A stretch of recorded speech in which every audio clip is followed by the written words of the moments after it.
can you always count on. They're always there when you're feeling down, ready to draw a smile and remove that frown. They make a bad day so much better, especially if you share toys and play games together.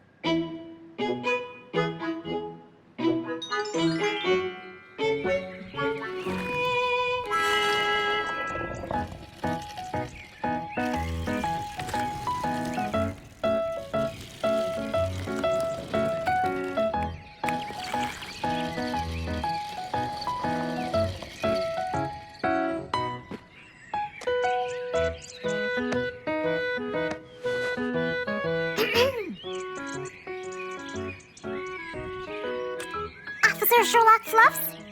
I'm with you, Officer Poppy Holmes. I think we're moving in the wrong direction. You might be right, Officer Poppy Holmes. I can see footsteps in the opposite direction.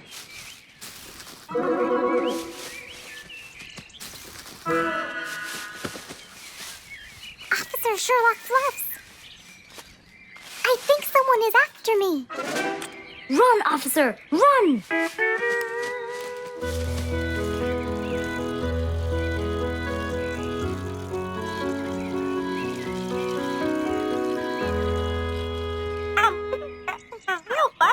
What do you mean? Poppy! Poppy! You there? Poppy! I can't believe we lost the connection. Poppy! Poppy, where are you? Filled with worry, Fluff searched and searched for Poppy, but he couldn't find her anywhere.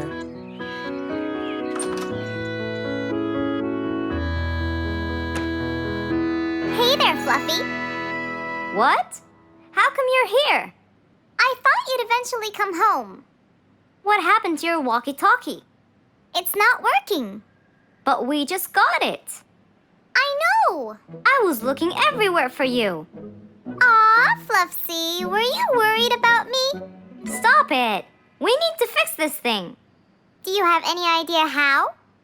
Hello? You're the smart one. But I'm not much into technology. You know that. At least take a look at it. I did, before you came. I got nothing, really. Should we go over to Mr. Fox? I think we should. Let me change first.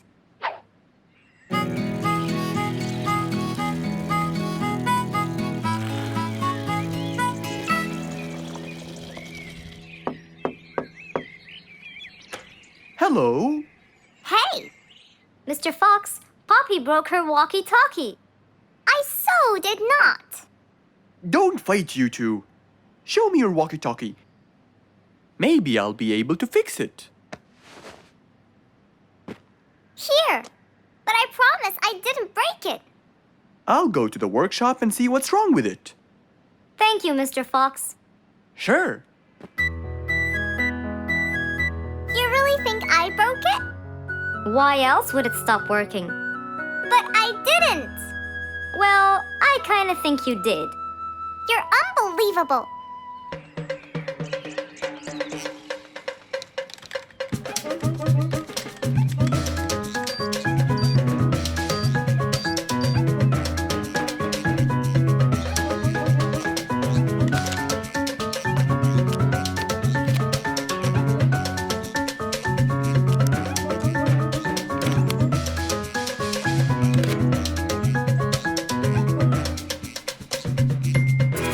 It's working just fine.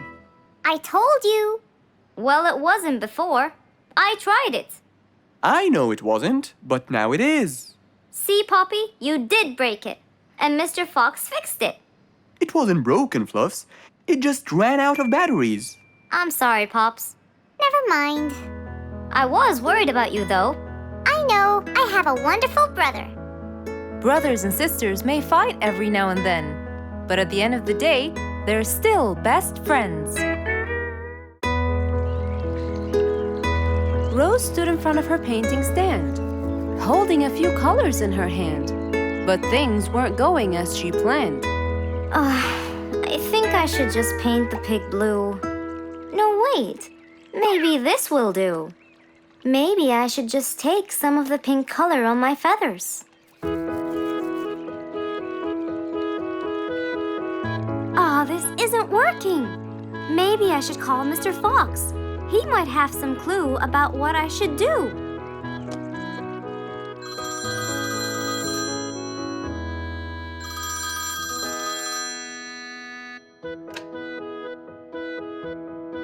Hello? Hello, Mr. Fox. It's me, Rose. Oh, hello, Rose. How are you? I'm fine, Mr. Fox, but I do need your help with something. Do you think you could come and meet me? I'm at my usual painting place. Sure, I'll be right there. So, without a moment to lose, Mr. Fox got ready, got into his car, and drove off to where Rose was painting.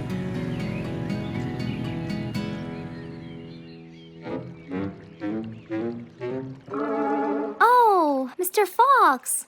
I'm sure glad you're here. I tried everything, but nothing seems to work. What are you trying to do, Rose? I was just trying to get some pink paint, Mr. Fox. I'm not sure that this is the right way to do it, Rose.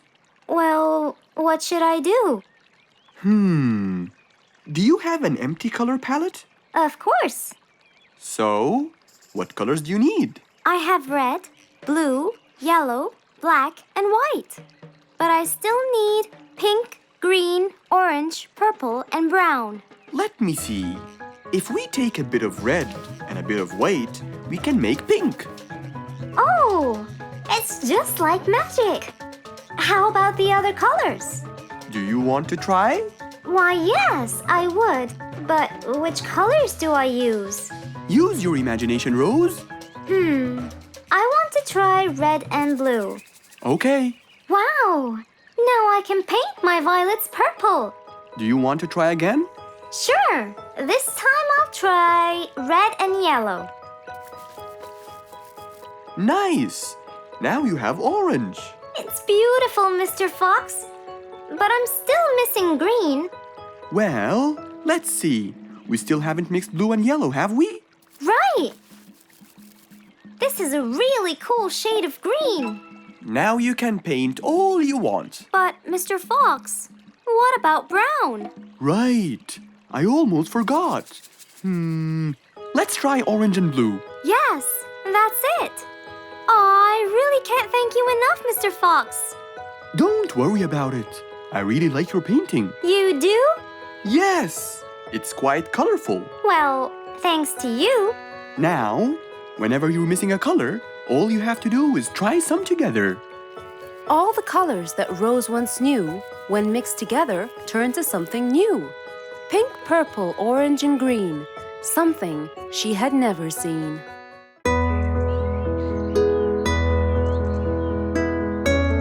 One bright sunny morning, as Mr. Fox was having his morning coffee and reading his newspaper in the balcony, his phone rang.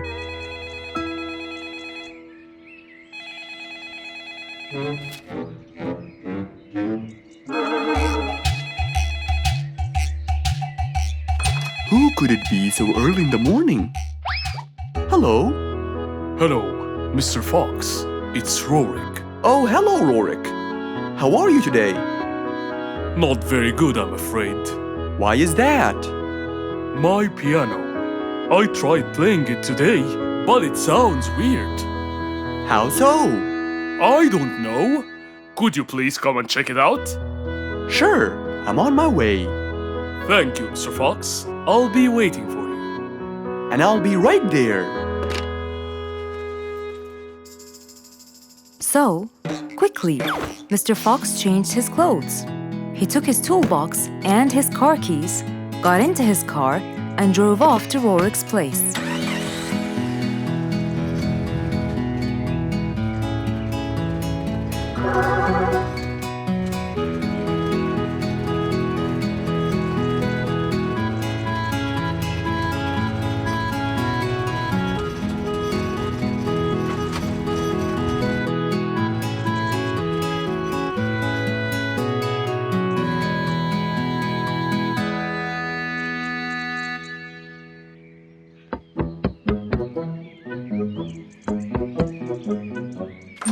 Hello, Mr. Fox. One moment, please. Your Majesty, Mr. Fox has just arrived. Of course. Let him in. Come in, Mr. Fox. His Majesty is waiting for you. Good morning, Rorik. I came right away. Oh, you're here, Mr. Fox. Please help me with my piano. It's the only thing that comforts me. Don't worry, Rorik. I'll see what I can do. Mr. Fox started to check the piano. He tried playing a few notes. What is it, Mr. Fox? Is it broken? Mr. Fox, please answer me. It sounds horrible. It's not broken, Rorik. It just needs tuning. Do I have to buy a new one? No, Rorik. It's very simple. I can tune it for you. Really? Thank you, Mr. Fox. I almost had a heart attack. However, Oh no, not that word. I'm sorry, but it might take a while. Oh, it's okay. I can wait. Okay then, I'll get started. Please, Mr. Fox, do your best. It's my everything. Don't worry, it'll be good as new. Mr. Fox opened his toolbox, grabbed a few things, and started to work.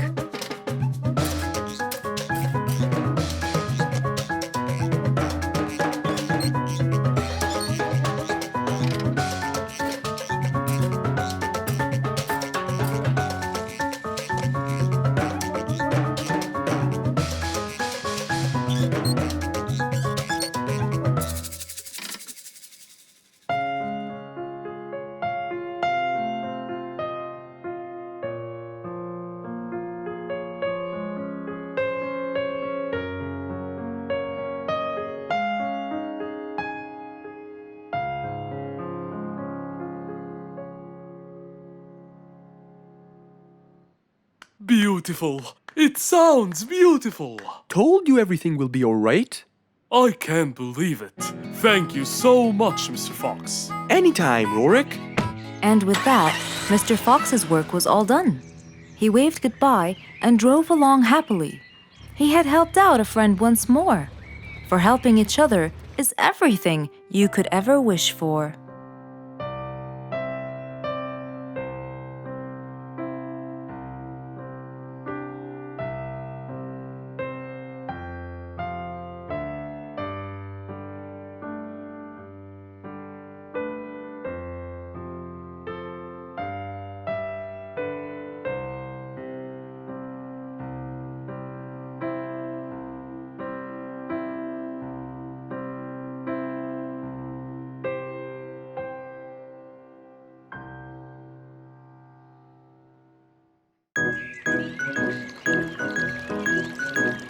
It was a nice warm autumn day.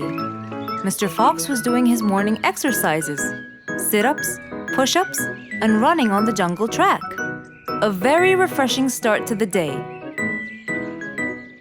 But then, unexpectedly, fog started to form, stopping any plans to enjoy the beautiful weather. Why is there fog covering the whole jungle? This is really strange. It's been happening a lot lately. I really hope everyone's alright. I should head home now. Oh, I think I should probably stay home today. I don't have my morning newspaper yet. And how would I? It's impossible to see. Aha! Wait a minute. I'll try calling Mr. Falcon. He'll definitely tell me what's going on. Mr. Fox held the phone and dialed Mr. Falcon's number.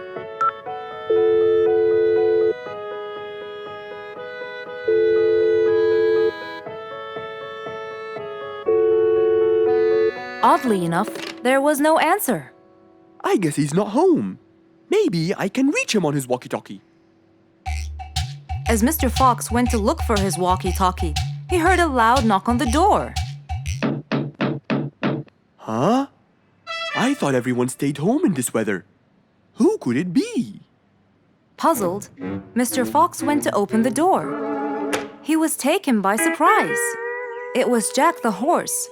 He stood there holding a briefcase and looking smart. Jack was a very busy business horse. He was always rushing to keep a tight schedule. But today, something seemed off.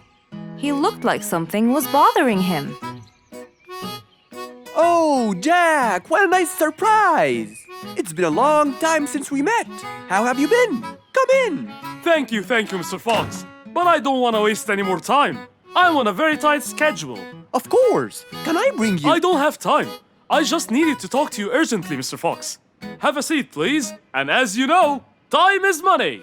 Wait. Hold on. First, tell me how you managed to get here in this bad weather. There's no time. I'm so busy, and I need your help with something important. All right, tell me what's the matter. Well, it all started last week. After long and weary negotiations, I won a bid for a gold mine located in the eastern part. Long story short, a gold mine obviously contains gold. But no matter how hard I looked, I found nothing but dirt. I was really frustrated. I was disappointed, and I knew that buying the mine was a mistake. What do you think, Mr. Fox? That's really strange. That mine is widely famous for its gold. I have an idea. We go there now and see what we can do. But wait here for a second. I need to bring something that will help us. Are you sure you don't want to drink anything? Yes, thank you, Mr. Fox. But please, hurry up. You know that time is money, and I can't waste any more time. I get it. Just give me 2 minutes. Too much, Mr. Fox. So, Mr. Fox went to his room to change his clothes, trying to be quick. Then, he went to his workshop. He looked everywhere for his metal detector. When he found it, he took it and went back to his house, where Jack was standing there looking at his watch, with that usual impatient look on his face. Mr. Fox, why are you late? I have a really important meeting tonight at 8, you know. We're making a deal, and I don't want to waste any more time. You know that time is money. Time is money. I know that, Jack. But now we're wasting more time, aren't we? Right. Let's take my car, Mr. Fox. Okay. The fog had gradually started to clear away, and the vision became clearer and clearer. But as Mr. Fox was about to get in the car, something happened. What's that? What's going on? What happened? That's what we'll find out in the next episode.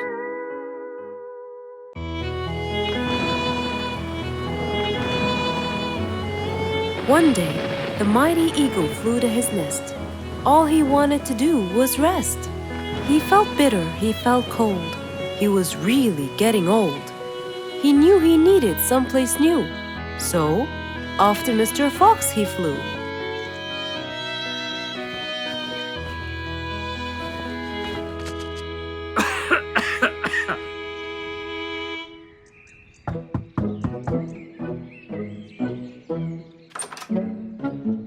Oh, hello, Mr. Eagle. You look so tired. Please, come in. Thank you, Mr. Fox.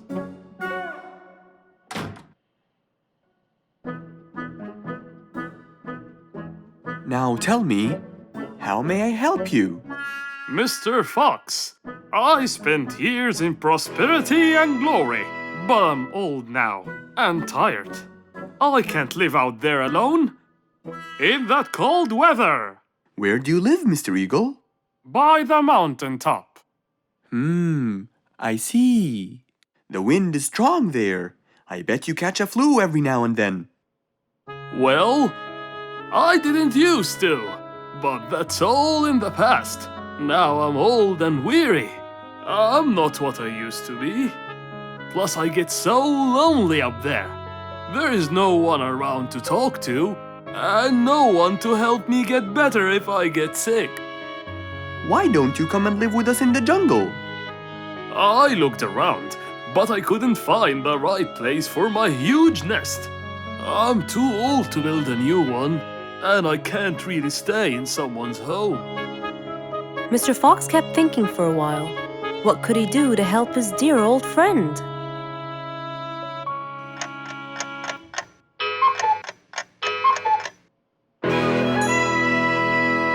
I got it!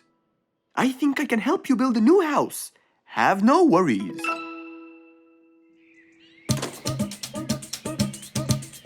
Mr. Fox quickly grabbed his toolbox and hopped into his car. He drove through the jungle while Mr. Eagle flew above him. He stopped in front of a tree that looked both old and firm, right in the middle of the jungle. Lots of animals and birds lived around here. What a beautiful place, Mr. Fox. Wait till you see what I have in mind for you. Mr. Fox started to work. He put a ladder against the tree and counted the steps up. 1, 2, 3, 4, 5, 6, 7, 8, 9, and 10. When he reached the tree branches, he opened his toolbox and took out some wooden plates. Then he started putting them together. All I need now is some nails to make sure everything would be A-OK.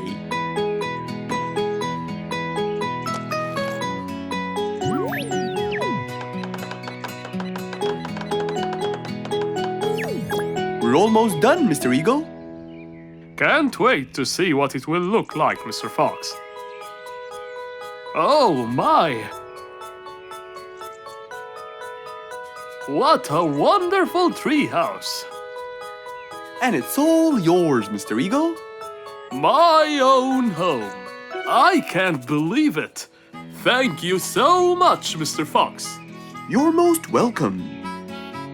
As Mr. Eagle got inside his new house and closed the door, he felt a happiness like never before. He knew Mr. Fox's idea was truly the best, for there was comfort, there was warmth. He felt really blessed.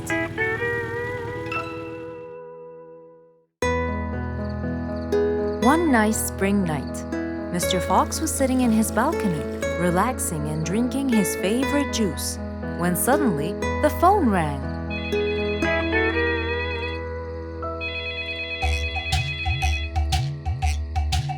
He wondered who would be calling him this time of night.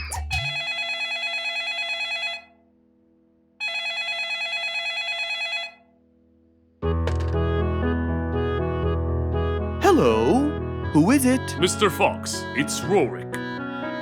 Your Majesty, how may I help you? Well, Mr. Fox, I'd like you to come to my house early in the morning to discuss something urgent. Of course, I'll be there.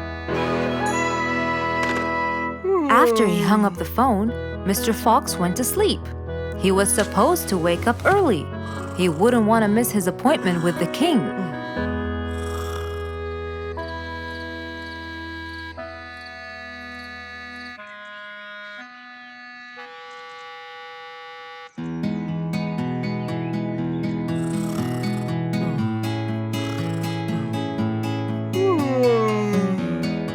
Early next morning, Mr. Fox woke up and went to wash his face.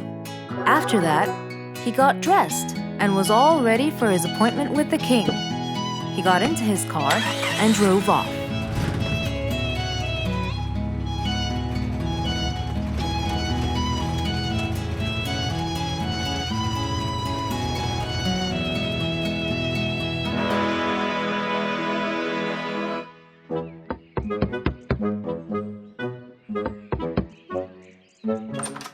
Hello, Mr. Fox. One moment, please. Your Majesty, Mr. Fox has just arrived. May he come in? Of course. Let him in. Come in, Mr. Fox. His Majesty is waiting for you. Good morning, Your Majesty. Hope I'm not late. No. You're always on time. How are you, Mr. Fox? I'm fine. And how's our little Frisky? He's fine. A little mischief every now and then. You can never get him to stay in one place. But thanks to your bracelet, we can always find him. Saved us a lot of trouble. It's my pleasure. So tell me about this urgent matter. As you know, our jungle's population has been increasing lately. Indeed, our population has increased. Yes, but it's getting harder to summon them all to the meeting every time. That's why I called you, Mr. Fox. I need you to figure out a way for me to reach all the animals at the same time. Let me see. I need to think this through. That's okay, Mr. Fox. But please, don't take too much time. Don't you worry, Your Majesty. I will find a solution by tomorrow. As Mr. Fox got into his car to get back home, he thought all the while about the king's request. How could he help the king with his problem? With everything else Mr. Fox has faced, this might be a slightly bigger challenge for him.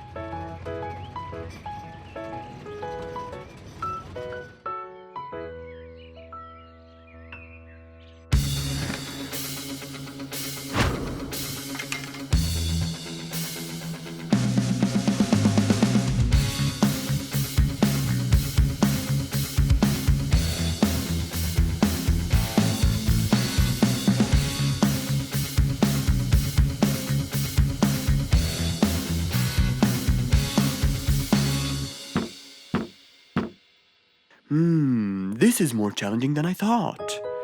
Maybe a short break will help. Mr. Fox went back to his house and sat on his sofa. Since he can't think anymore about the king's request, he thought it would be great just to relax and watch his favorite TV show. Everything was peaceful and quiet. But then suddenly, I got it! Mr. Fox rushed back to his workshop. He quickly designed a new device. He carried the new device to his car, and off he went to King Rorik's place.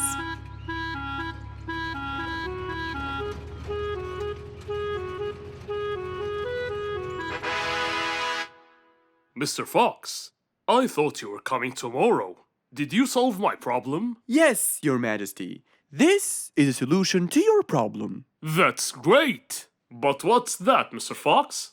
This is a megaphone. I made it specially for you. Every time you need to meet the animals, all you have to do is roar into it. Mr. Fox, you're a genius! But be careful. It's powerful. So make sure that no one is around you when you use it. Of course! I can't thank you enough, Mr. Fox. You're a great asset to all of us.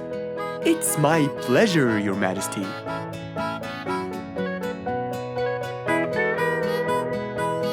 Goodbye, Mr. Fox. Mr. Fox got into his car and waved goodbye to the king. He was feeling happy and pleased. The problem was now solved, and he was able to help out a friend once more.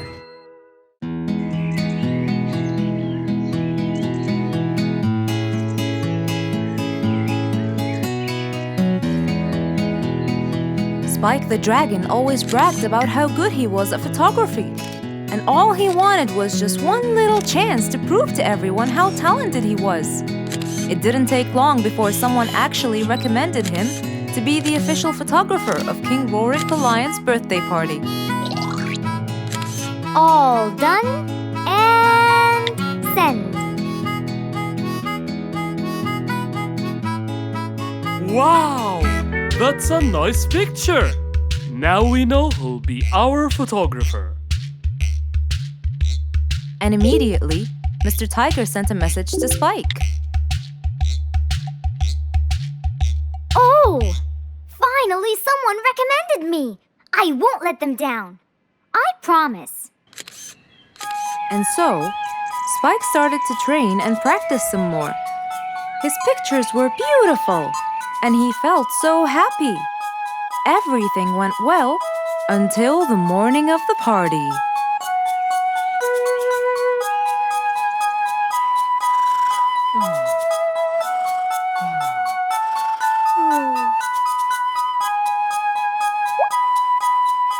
Oh, today's the day. Finally! Maybe I should train some more.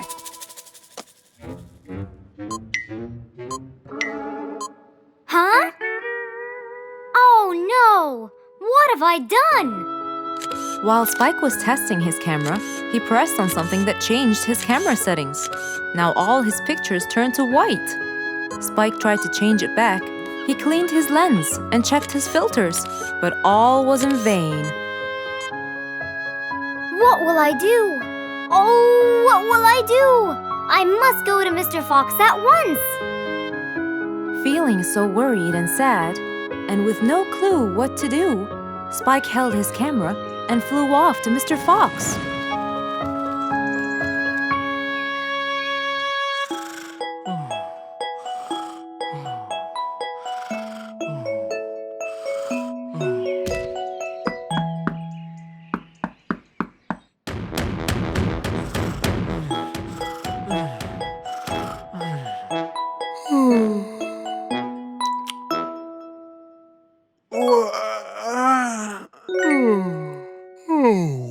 Who could it be this early?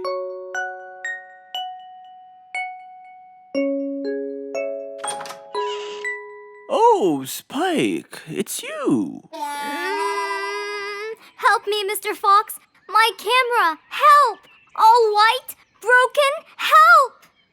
Calm down, calm down. Please, come in. Spike followed Mr. Fox inside. He sat down and started to speak slowly. You know today's the king's birthday party. Yes, and you've been hired as the official photographer. Congratulations, Spike. Oh, Mr. Fox, it would soon be condolences. What? Why? My camera. It's broken. Broken? Yes, I woke up early today and tried to check it. But I found that every picture I take becomes white. Have you checked the lens? Yes, and I re-cleaned them to be sure. But it's no use. And the filter? Everything. The lens and the filter. Can I take a look at it? Mr. Fox held the camera and started to check the settings. Where could I buy another one now? Do you have a professional or digital one? I don't think you'll need it, Spike. I'll go straight to prison, right? No, it wouldn't be fair to send the most talented photographer to prison. They'll all laugh at me. Are you sure about that?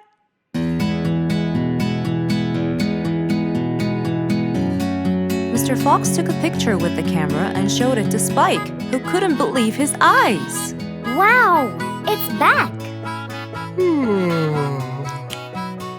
What was wrong with it? Looks like you accidentally increased the gamma. Oh, I forgot to check that.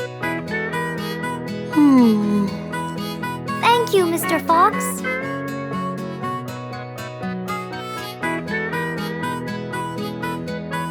I'll go now.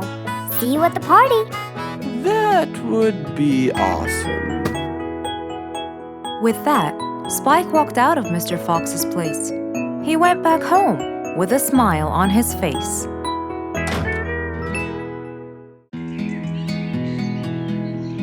It was a beautiful morning. The sun was shining brightly over the jungle. And seeing how nice the weather was, Mr. Fox decided to go for a walk.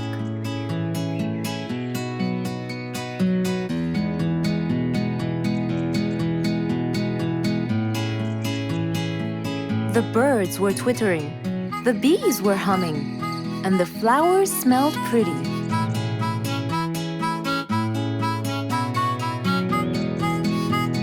As Mr. Fox was passing by Bingo's house, he saw him doing something really strange.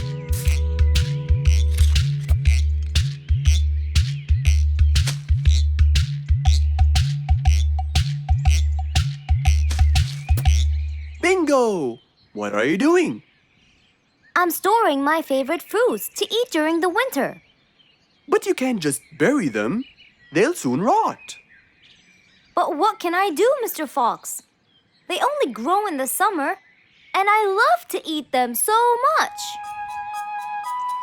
Mr. Fox thought about it for a while. What could he do to help Bingo?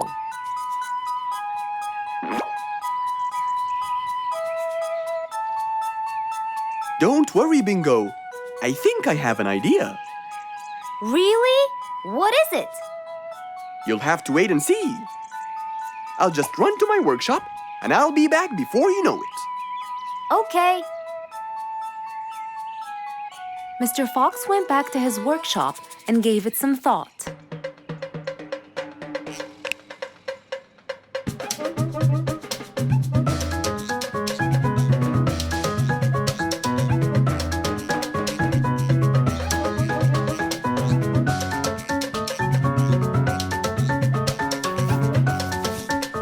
After calculating all the details, he started to gather the things that he needed.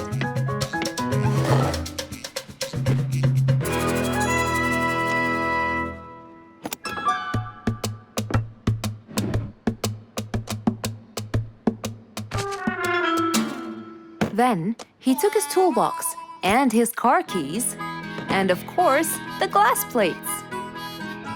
He put them all in his car and was on his way.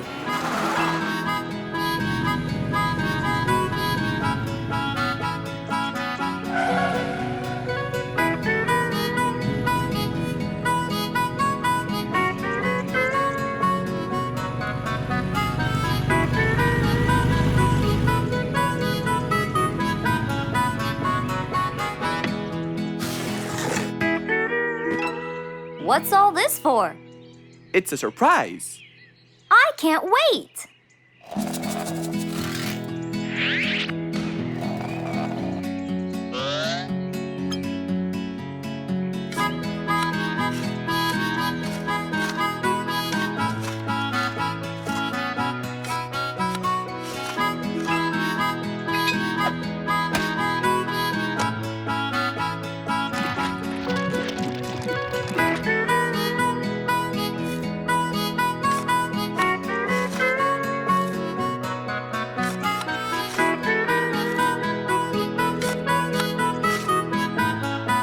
Mr. Fox was almost done, and Bingo was watching him, looking slightly puzzled.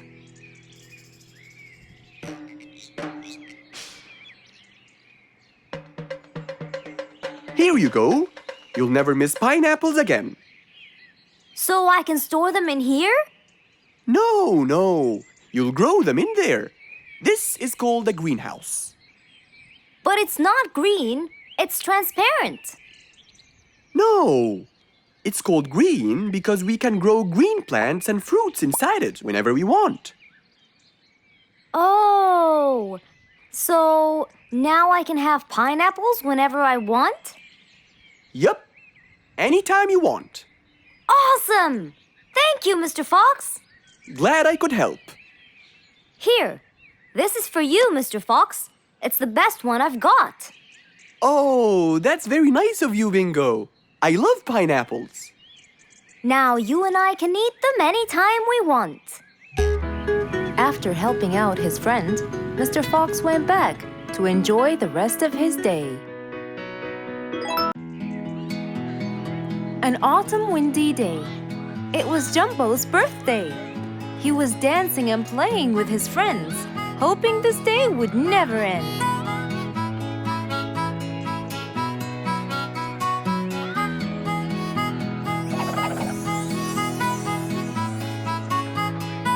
Everyone ran to hide all the same, but Jumbo slipped and fell, and that was the end of the game. All the animals heard the fall, but Mommy Jumbo ran before them all. Jumbo!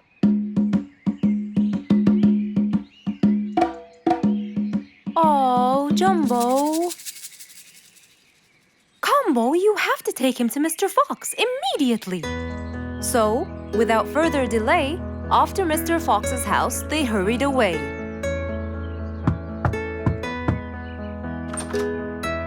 Hey, Mrs. Combo, what's wrong? Help me, Mr. Fox. Jumbo is ill. Oh, please, come in.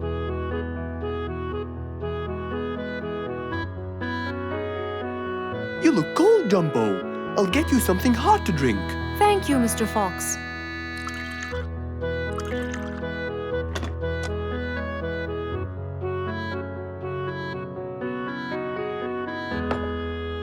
We were celebrating Jumbo's birthday. Oh, Oh, happy birthday, Jumbo! Thank you, Mr. Fox. But as he was playing with his friends, he slipped and fell into the pond. He started shivering and sneezing. I feared he might be sick, so I thought I should bring him to you, just in case. Well, why don't you lie down, Jumbo, and let's take your temperature. Open your mouth. Say ah. Ah. Fever, stuffy nose, red dots all over his trunk.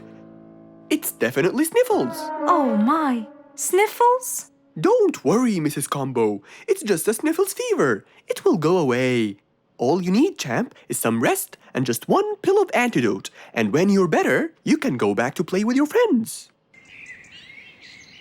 Thank you, Mr. Fox.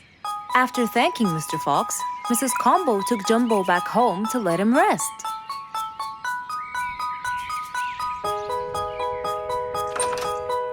All right, Jumbo.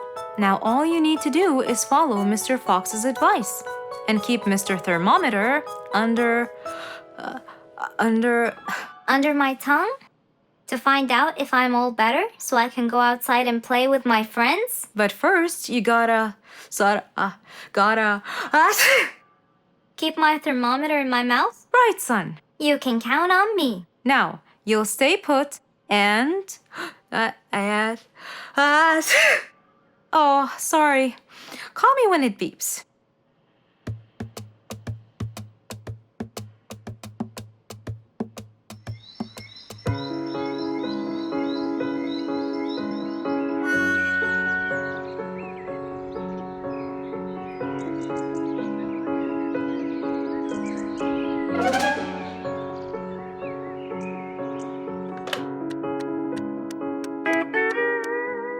Hello, Frisky. How are you?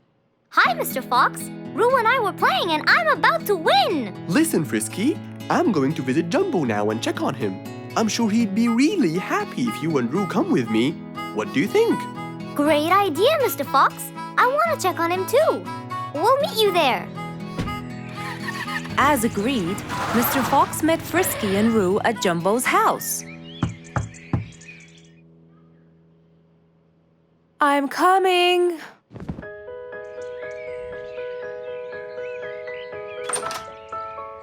Hello, Mrs. Combo. We came to check on Jumbo.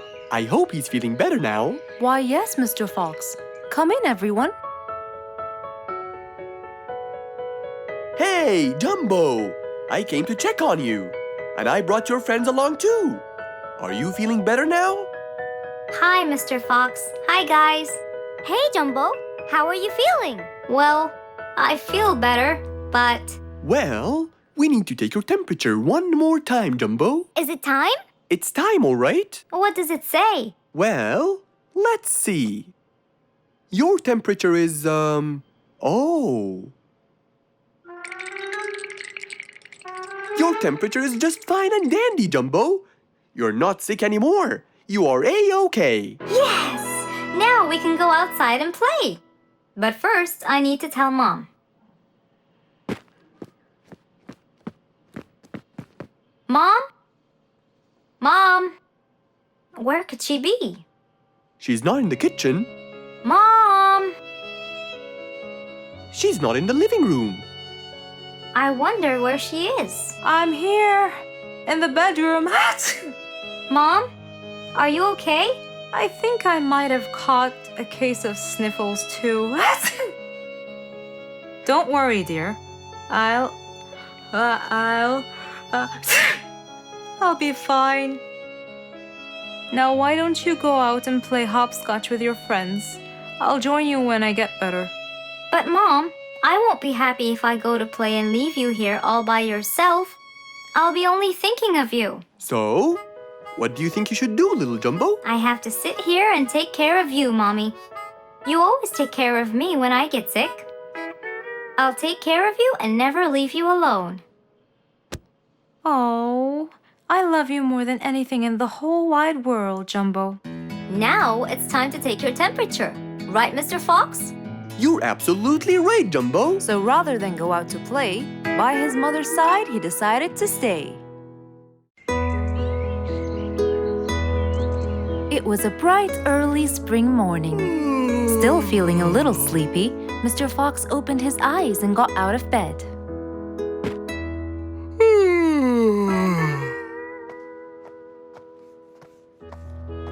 Since the weather was beautiful outside and awfully tempting, Mr. Fox decided to go for a walk in the jungle. The sun was shining, the birds were twittering. It was a very peaceful morning. Well, sort of. Worried that something terrible could have happened to one of the animals in the jungle, Mr. Fox sprinted towards the sound. Are you kidding me? You're the size of an air balloon! Are you making fun of my size, you piece of yolk? What? Take that back now, you... No! I'll never take it back! This was all your fault! No, it wasn't! It was yours! No! It's always your fault! Now, calm down. Oh, Mr. Fox, I'm so glad you passed by. You're the only one that could solve my problem. Solve your problem? No, Mr. Fox will solve our problem. No way! What you did was a total crime. So not true. You're the one who started it all and injured me, you big... There, calm down. And just tell me what happened. He woke Squeeze me me! up. Slow down, one at a time. Mr. Panda, you go first. Thank you. Now, I was walking heading to my house when I realized that for me to get there, it will take me 12 minutes. And I was so tired and sleepy. So I thought about it, and I realized I should just lay here for a while and take a short nap. And just as I was starting to get comfortable, I found little chicklets screaming with the highest pitch into my ears, Mr. Fox. My ears! Can you believe that? Well, that's not a very nice thing to do, little chicklets. Why did you do that? But I didn't, Mr. Fox. And how is that? I was heading to my favorite lake, and I was walking just right behind Mr. Wicks, when all of a sudden, out of nowhere, he decided to lay down and fell to the ground and squeezed my beautiful wing. And if it wasn't for my high-pitched voice, I would have been dead by now. Well, that was pretty dangerous, Mr. Wicks. What should I do, Mr. Fox? I was really tired and I needed my nap. So I took it. What should a panda do to take his nap? Can't you just wait till you reach your own house? Or at least look behind you before you decide to fall down? My house is 12 minutes away, and all the walking had already stolen away all my energy. I had to take a nap to recharge. I can't keep on walking forever. Then look behind you or sleep next to a tree or something. Why don't you watch where you're stepping? It was a very troubling matter indeed. The little chick almost got crushed. But Mr. Wicks didn't mean it. He was just so tired that he fell asleep. Right? Mr. Wicks, answer me. Did you intend to squeeze little chicklet's wings? Of course I didn't. Were you aware that you were going to take a nap in the middle of the road? Actually, I vividly remember. I walked to the tree side first, but when I woke up, I found myself in the middle of the road. How many naps do you need per day? From 5 to 7, I would say. Did you take a nap before you decided to head home? Of course. Do you usually nap in between? Not always, but today I went so far from my house. I tried to hurry to nap at home, but you know, I'm too slow. Say no more. I now know the answer. Really? Yes. Worry no more, little chicklets. From now on, Mr. Wicks will always nap at his own house. Just a second. Aha! There it is! Is that what they call caffeine? My, I didn't think it was that huge. No. It's something even better. Better than caffeine? And chocolates too.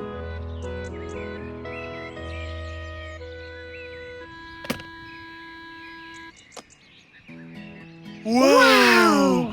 Rollerblades! So you'll be able to move fast and reach your house as fast as you can. Oh, can I try it now? Sure you can. Wow! Whee! Yahoo! Thank you, Mr. Fox. Anytime you need me, I'll be there.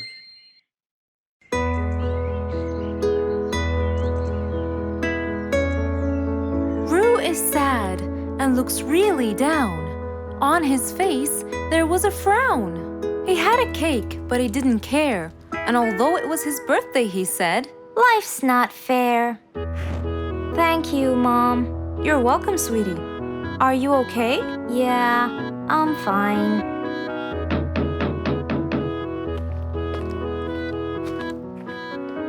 Oh, look who's here. It was Roo's best friends, Poppy and Fluffs. Hey there! Happy birthday! Wow, neat birthday cake. Yeah, just a normal birthday cake, traditional birthday hat, and the same old wishes over and over again. Roo, are you okay?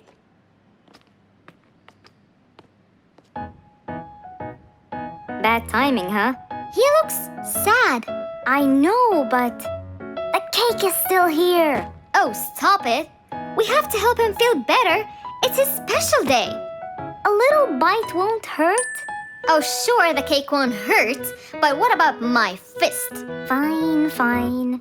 What do you have in mind? Let's go. Where to? I know someone who can help. Mr. Fox? Duh. In an attempt to help their friend, Poppy and Fluffs went to Mr. Fox. Only he would know what to do.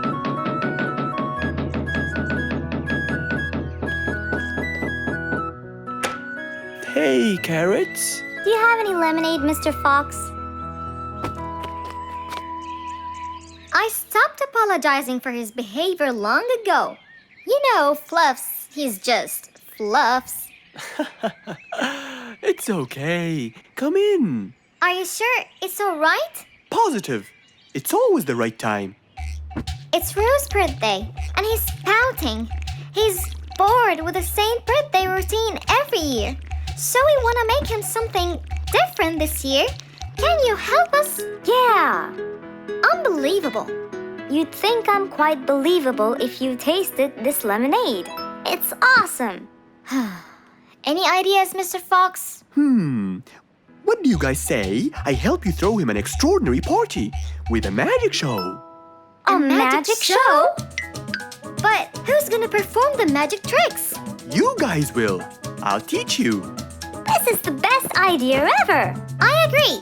We'll also bake him a cake. But he says cakes are boring. I can assure you, this one he will like. Sounds like the perfect plan. All right, first, let's bake the cake. It wasn't a very easy task, but all three of them worked hard to make this the best day ever.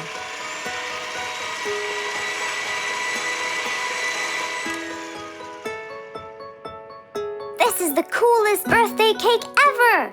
Now for the magic tricks. We need a bottle of water left in the freezer for around 2 hours and a plate full of ice. We'll also need some food coloring and soda. I'll get the color blue. I'll get the green and the yellow. And I think I'll get the red. We are all set now, I think. Not yet. What else do we need? Invisible ink. Huh? Fluffs and I will pour it over everything, including ourselves. And you, Pops, will give Roo this magic glitter. When he sprinkles it, everything will become visible. Cool. Let's go.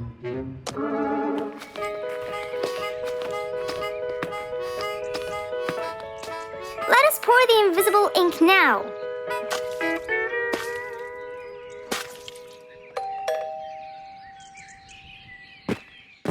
Hey, Roo! Hey, What are you doing? just sitting here, bored. Well, not for long. Yeah, right. Well, think again. Happy birthday. What's this? You have to sprinkle it around to find out. Where? First, on the table. Wow! How did you do that? It's a donut cake! Now try sprinkling all around. This is impossible! It's the coolest thing ever! It's not over yet.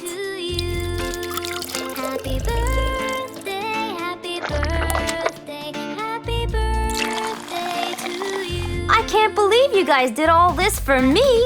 All thanks to Mr. Fox. He was a great help. I can't believe you guys. Thanks. That's what friends are for. Mom, come and see. What wonderful friends you have, Rue. Yeah, I think so too. Because of his friends, Rue's birthday was extra nice. One celebration was not enough, so they celebrated twice.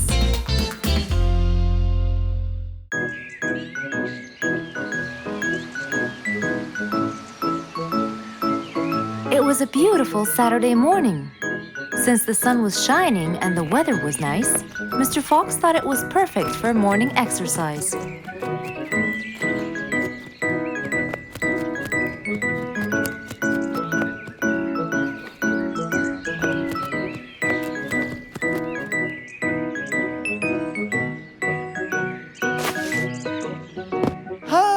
Piggy, how are you? Haven't seen you in a while. I really missed you. I'm fine, Mr. Fox. I really missed you too. I hope you're doing great. Why does he look so sad? I hope nothing bad has happened. You look a bit down, Piggy. Is everything all right? Are you okay? Oh, Mr. Fox, I really need your help with an urgent matter. Don't you worry, my friend. Big or small, every problem has a solution. I assure you, everything will be all right. Oh, I know, Mr. Fox. I can always count on you. Let's go to my house. I'll get you something to drink, and then we can sit down and you can tell me all about your problem.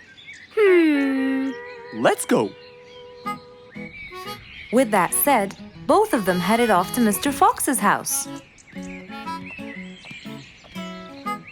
So, Piggy, tell me what's the problem?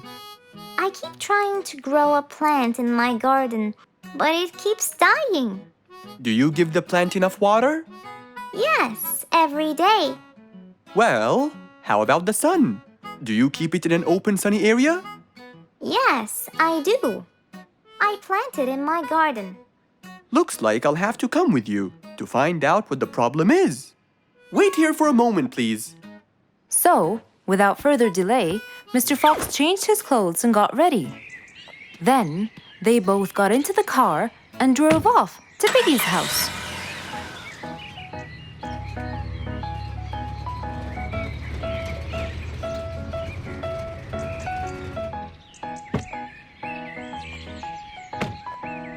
Look, Mr. Fox, these are the plants I told you about. Little Piggy, the plant you're trying to grow is ivy. And ivy likes to grow on something firm, like a gate or a wall. That's how they grow so tall. Ivy? I thought it was just an ordinary plant. Well, you can still grow it on the garden wall. Piggy, do you have a ladder? Yes, Mr. Fox, over there. Okay, come with me. Hand me the drill, please.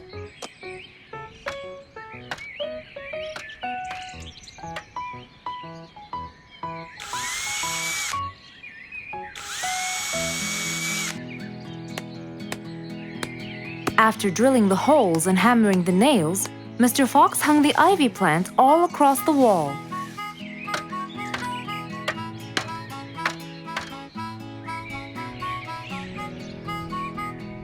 Now, when the ivy grows, it will find this wire to hold on to. I got it. Thank you, Mr. Fox. You're welcome. Take good care of it. After saving the plant and helping his friend, Mr. Fox took off. And that, my friends, was the end.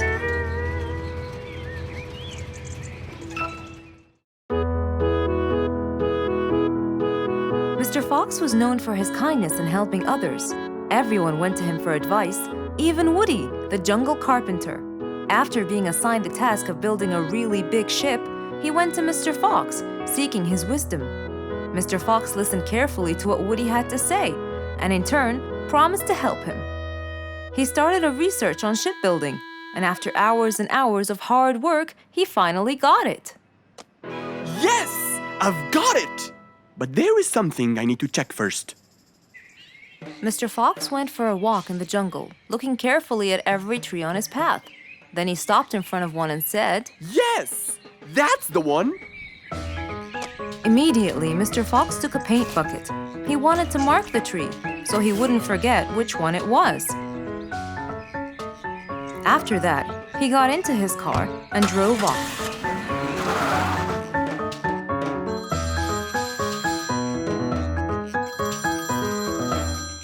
When he got home, he called Woody to tell him that he had found the perfect solution to his problem.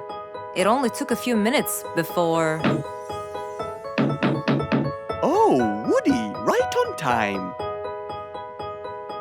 Come on, Mr. Fox, tell me. Okie dokie, come in. I finally figured it out. I never doubted you, Mr. Fox. I was sure you'd be the one to help me find an answer to my problem. Oh, don't mention it. Here you go. These are blueprints. They're guidelines that will help you learn how to build a ship easily. Woody started reading the blueprints thoroughly. He knew most of what was written in it, so he looked up and said, It's a lot easier than I thought. Thank you so much, Mr. Fox. Oh, but Mr. Fox, what about the materials that I'll need to build it? Here's a list of all the materials you'll need. And what about the kind of wood I should use, Mr. Fox? I did extensive reading, and I found out that our ancestors were famous for using teak in the process of building ships, as it's really stiff, strong, and it can also be shaped to have wide planks, which would help the ship to withstand the waves of the sea. But I know you don't know what teak is. Not everyone does. But come along. I think it would be better to show you the tree I found earlier in the jungle. Our jungle? Of course! Everything you dream of can be found in our beautiful jungle. Mr. Fox got into his car with Woody by his side and drove off.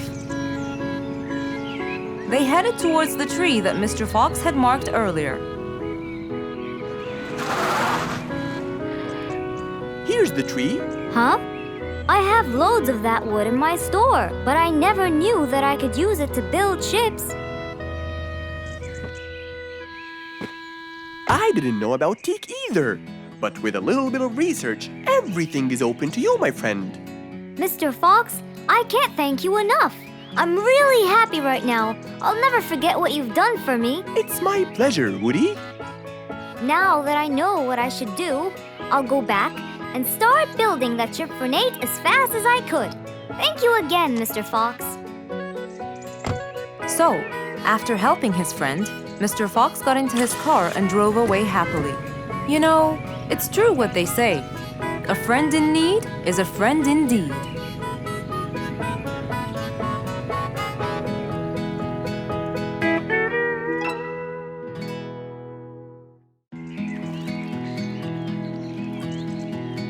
What a beautiful morning! Mr. Falcon should have been here by now. He was supposed to get me some sugar candies from the other side of the river. I can't cross that river on my own. I can't swim.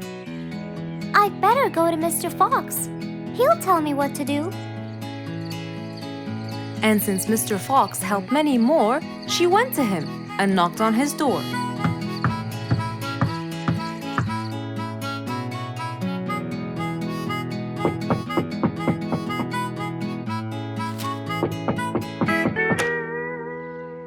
Who's there? Over here, Mr. Fox. Oh, little Auntie Lou. Welcome. Please come in. Thank you, Mr. Fox.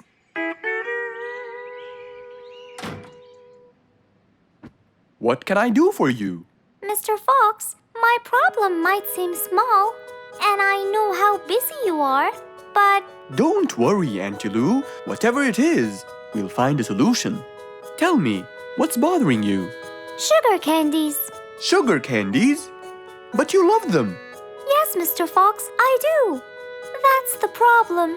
The only place I can find them is by the other end of the river side, and I don't know how to swim. Well, how did you get them before? I had some friends who would cross the river and bring me some candies with them.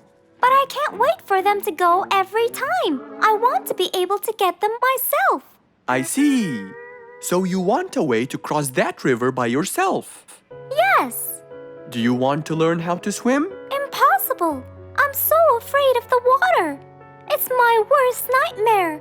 Isn't there any other way, Mr. Fox? Sure there is. Let me think. Mr. Fox thought quickly and without delay, for there was already another way. He'll build a bridge for Auntie Lou, so she could cross whenever she wanted to. Little Auntie Lou, how wide is that river? Very wide, Mr. Fox. It won't be easy, but let's go. Into the workshop ran Mr. Fox. He grabbed some wood and his toolbox. He put them in his Jeep and hopped inside. Then he and Auntie Lou went for a ride.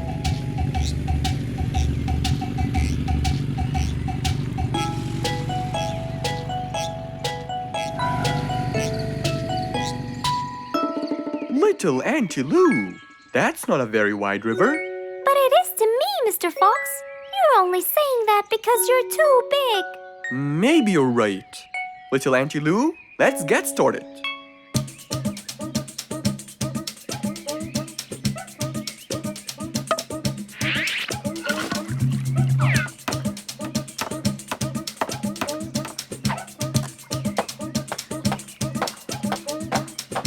Finally, the bridge is complete.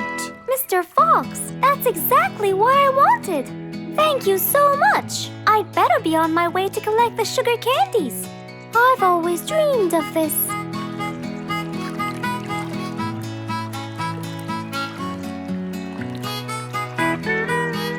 Enjoy the candy, little Auntie Lou. After giving his friend a happy end to the day, Mr. Fox took his car and carefully drove away.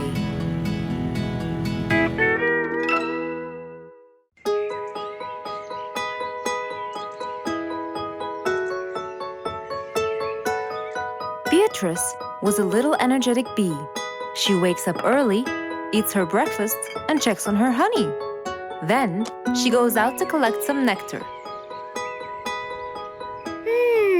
That smells great. I'll take some from here. Wow, that looks fresh. Here's my favorite type.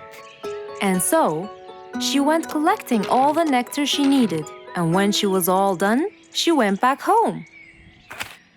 But as Beatrice came closer and closer, she could see that someone had been to the hive.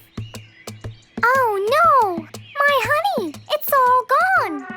Who could have done this? Beatrice looked right and left, but no one was there. Sadly weeping with grief, she went to the place where she might find relief. Oh, Beatrice, how have you been? Mr. Fox! Beatrice, what happened? Someone stole my honey and destroyed my hive! Who would do such a horrible thing? I have no idea! I was out collecting nectar, and when I came back, I found... Calm down now, calm down. I don't know what I should do. Mr. Fox felt sorry for Beatrice. He kept thinking of a way to prevent this from happening again. Aha! I got it! You know who did this? No, but I can prevent this from happening again. Really? Really? Come with me. At once, Mr. Fox ran to his workshop. He grabbed some steel, some wooden plates, and his toolbox. He then hopped into his car with Beatrice by his side and drove away.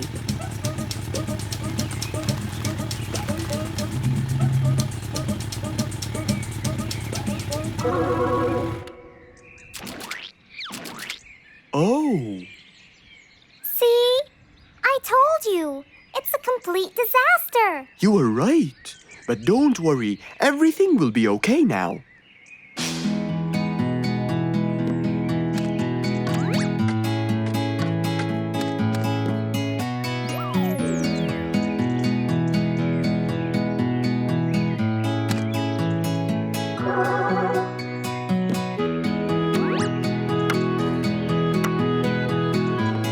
Mr. Fox started to work. He got the wooden plates and built a box out of them, which he put on the tree branch. Then he surrounded the box with steel. He made sure the nails went in properly and made a door for little Beatrice. Now, all done. Wow, it's amazing! Thank you, Mr. Fox. There, take this too. And what's this? This is the key to your hive, so no one would enter without your permission. Really? Oh, I can't thank you enough. Don't worry about it, Beatrice.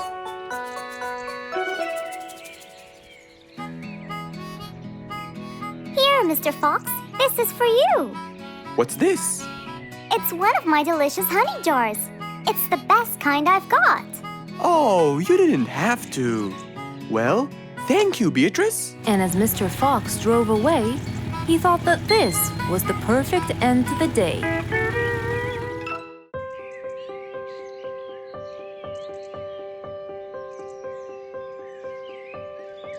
It was a beautiful spring morning. The sun was shining brightly. The sound of the birds woke Mr. Fox up.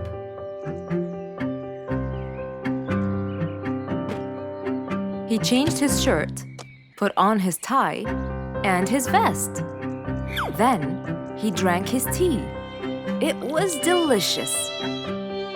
After reading a shop manager ad, he got into his car and drove off.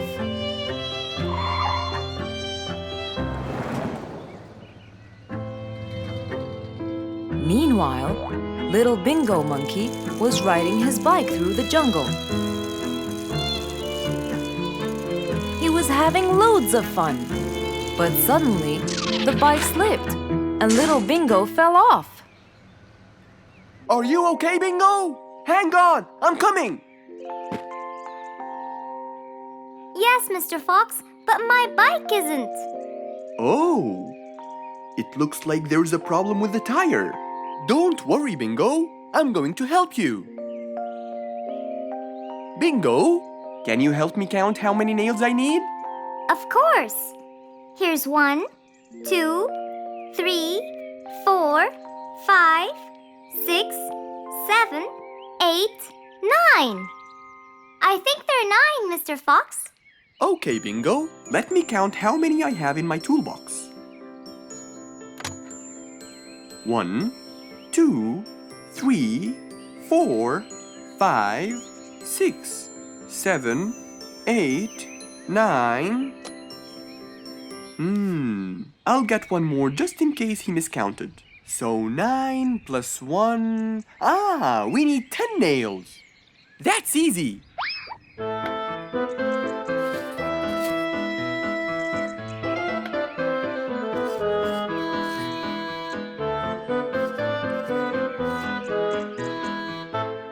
Okay, Bingo. It's all done. Thank you so much, Mr. Fox. You've helped me a lot. Come on, give it a go. So once again, little Bingo rode along happily.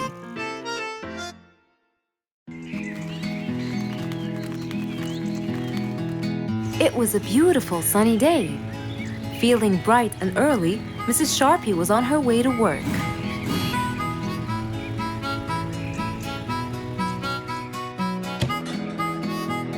Good morning, Sharpie. Good morning, Emma.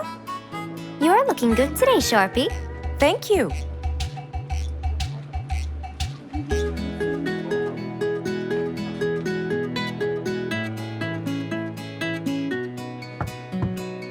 Come in. Good morning, Mrs. Susan. Oh, good morning, Sharpie. Today's gonna be a special day. I hope so, but why? Well, we have more packages that need to be delivered to their owners on time. And there's a special package for the king. I'm on it, Mrs. Susan. After piling them all up, Mrs. Sharpie went to deliver the packages.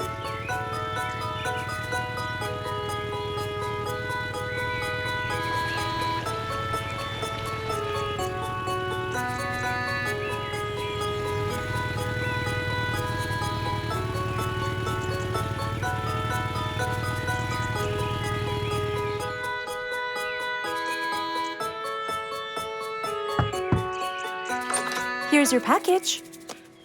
Thank you, Sharpie. Just in time. Looks like delivering the next one is gonna take some time.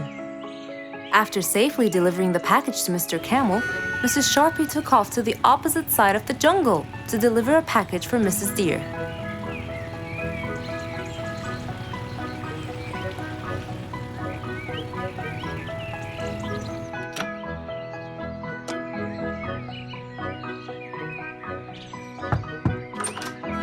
Here's your package. Thank you. But why were you late? I waited all morning. Next was Mrs. Bird's package, and that was south of the jungle. That was very tiring for Mrs. Sharpie.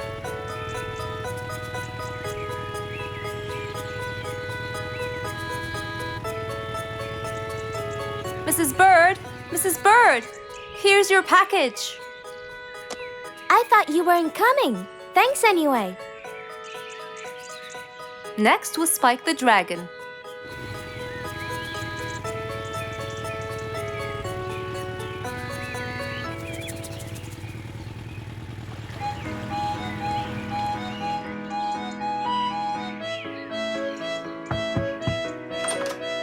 Here's your package.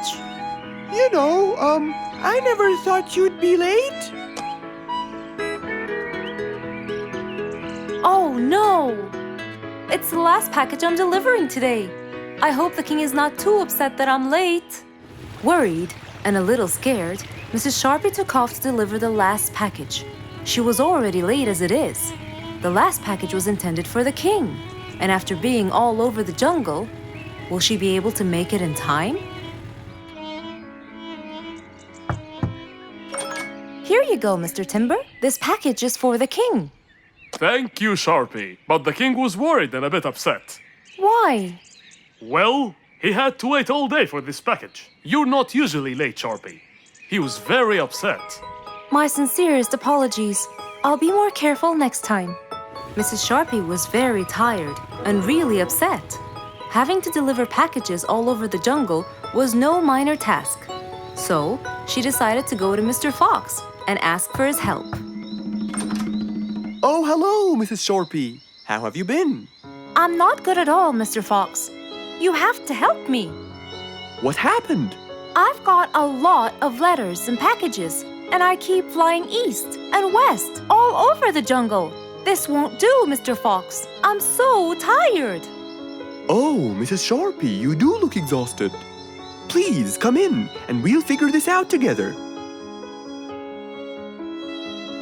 Would you like a cup of hot chocolate? No, I just want to find a solution, Mr. Fox. Okay. Tell me what the problem is exactly.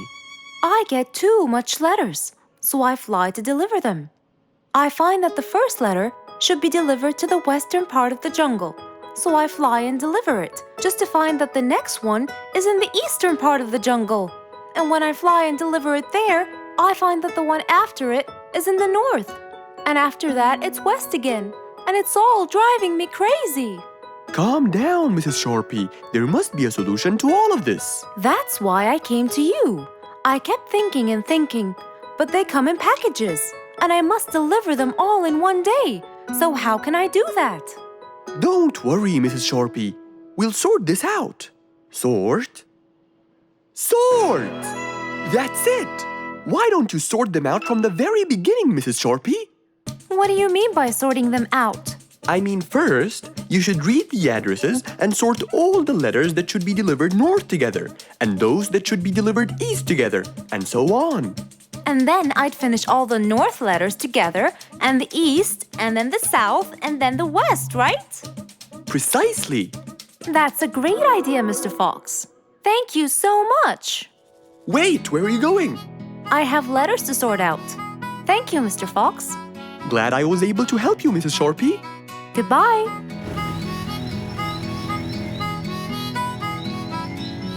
Happy with the solution she got, Mrs. Sharpie took off and looked forward to a new day with her new planned plot.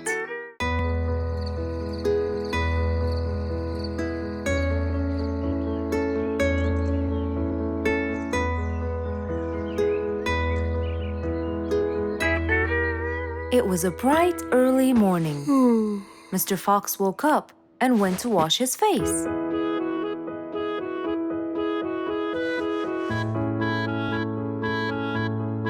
Since he was feeling a little hungry, he went to prepare some breakfast. He prepared fruits, some cheese, a fried egg, and some veggies. He looked around for some bread, but couldn't find any. No problem. He'll go to the bakery and buy some. I guess I need to buy some bread from Mrs. Flute's bakery. Then I can have my delicious meal.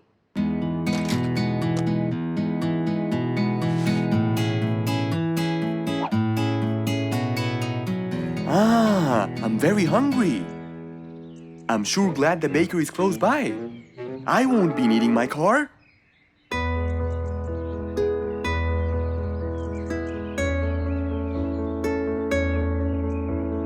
Mr. Fox decided to walk to the bakery. He really enjoyed the early morning breeze. And on his way...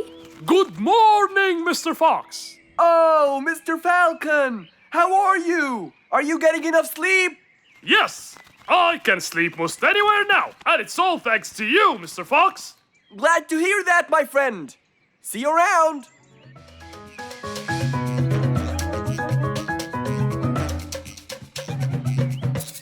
When Mr. Fox finally reached Mrs. Flute's bakery, he found a long line of customers. He got in line and patiently waited his turn.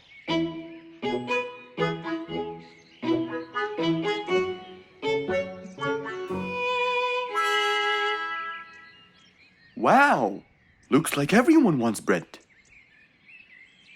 Slowly, the line was moving up, and Mr. Fox got closer and closer till he finally reached the counter, where a very tired Mrs. Flutes was waiting. He was her last customer. Hello, Mr. Fox. Here you go. Hello, Mrs. Flutes. You look really tired. Yes, Mr. Fox, it's becoming more and more exhausting. Why? The number of customers has increased lately after I upgraded both the bakery and the quality of the bread that I produce. That's great. I know it's great, Mr. Fox, but the thing is, the rate of bread production is really low. Well, compared to the number of customers, that is. But why is the rate of production low? Well, Mr. Fox, grinding the wheat takes loads of time and effort. Sometimes it takes over a day or so. That's basically why everything else gets delayed. What should we do to solve this problem? Okay, Mrs. Flutes, I will head home now and eat my breakfast and try to think of a solution. And I'd like you to pass by my house tonight. I'm sure I'd figure something out by then. Really, Mr. Fox? I can't wait to hear your solution. I'll come by your house as soon as I get off work. Okay, see you later, Miss Flutes. See you later, Mr. Fox. Mr. Fox went back home to have his breakfast. Miss Flute's bakery is truly the best. I have to solve this problem, or she won't be selling any more delicious bread. With that in mind, Mr. Fox went to his workshop to give it some thought.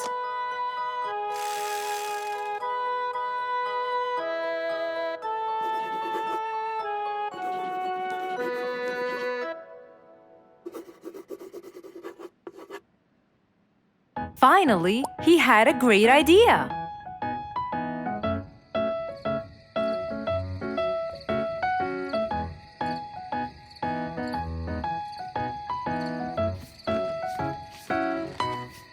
That was a long day. I should head straight for Mr. Fox. I'm sure he would have solved my problem by now.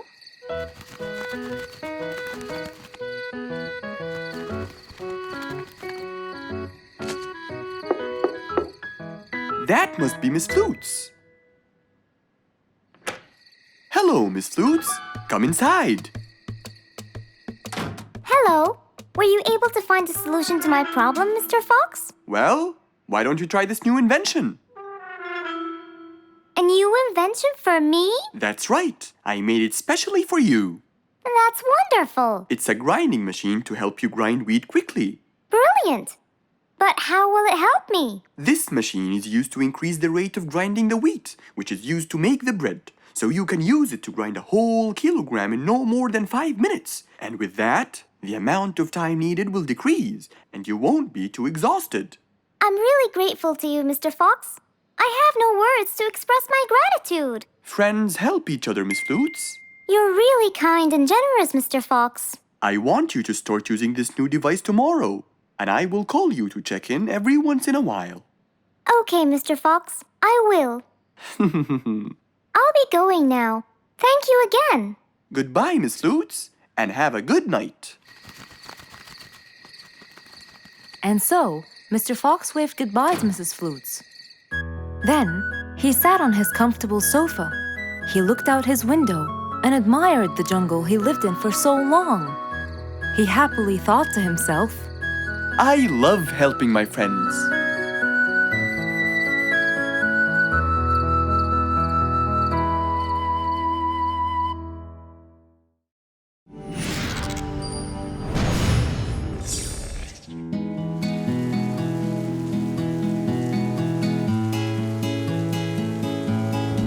One stormy winter night, when most of the animals stayed warm in their beds and turned off the lights.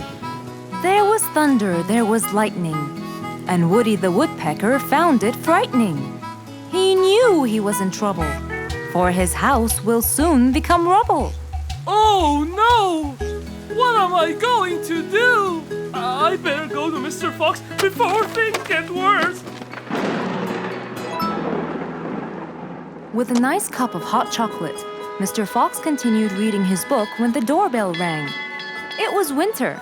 No one would walk in the rain unless they had a complaint. Woody, what are you doing walking around in such cold weather? Hurry, come in.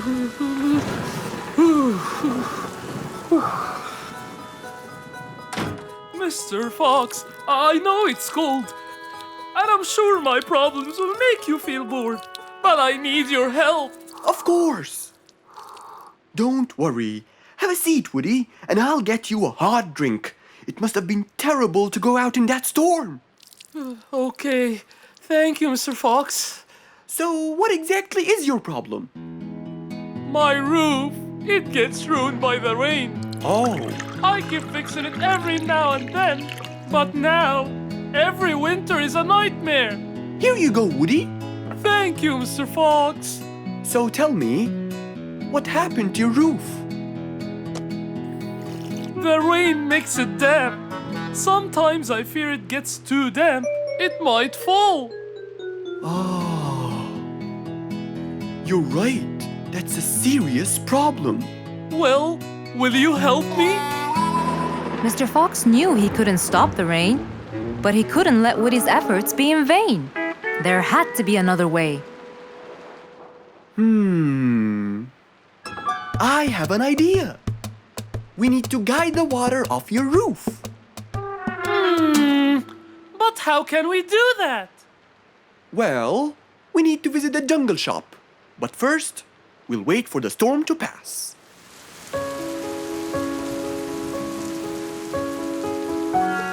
Finally, the storm faded away, revealing a bright, warm, sunny day. I think the weather is better now.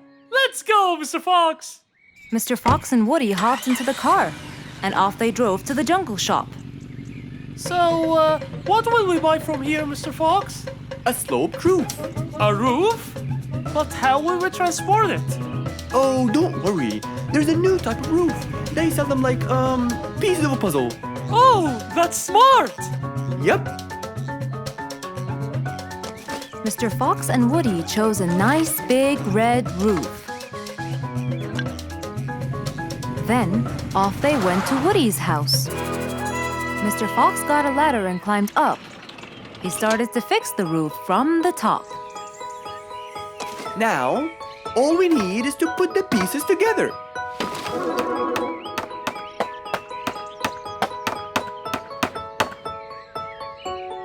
All done. I'm coming down. Wow, it looks great!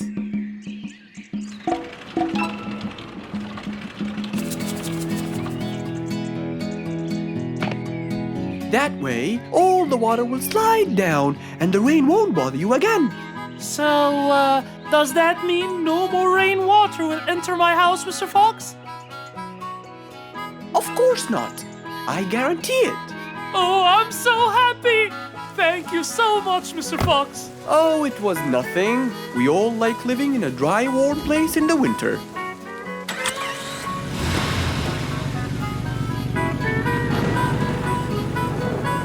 Woody thanked Mr. Fox, for now he could enjoy the warmth and comfort of his house.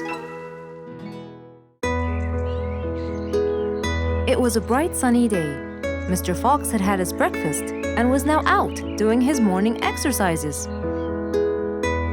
It was then when he saw Woody, who was passing by.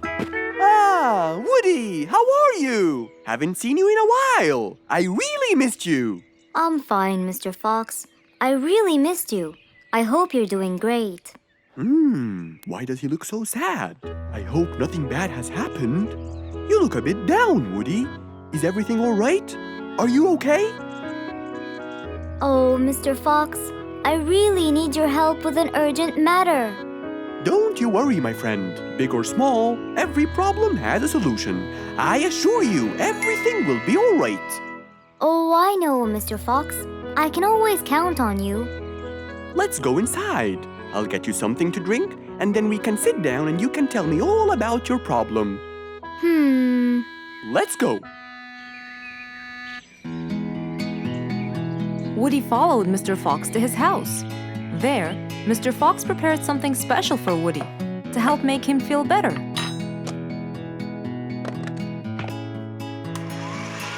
I made you some fresh orange juice. This will help you relax and cheer you up. Oh, you're very generous. I love orange juice. Thank you.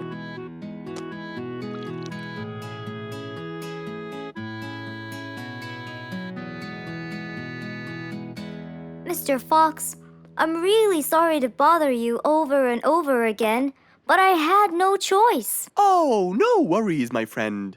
You know, Mr. Fox, I'm the jungle carpenter. My business has been growing recently, and now I have many customers. Yes, you're a hard worker. You deserve it. I used to build boats for fishermen. I got famous for my skills, especially after I built Nate the fisherman the boat of his dreams. He went and told everyone in the jungle about it. They overwhelmed me with requests. That's fantastic. I'm really glad to hear that. But Nate came to me yesterday and asked if I could build him a ship. One big enough for him and all his friends, as he is planning to go on a fishing trip. It's for a special trip, he said. Yes, I've heard about that. Well, the problem is, I've never built a ship before, and I have no clue what kind of wood I'm supposed to use. I don't know what to do. How will I build him the ship he needs without the proper wood? Will you help me, Mr. Fox? Whoa, that's a serious problem.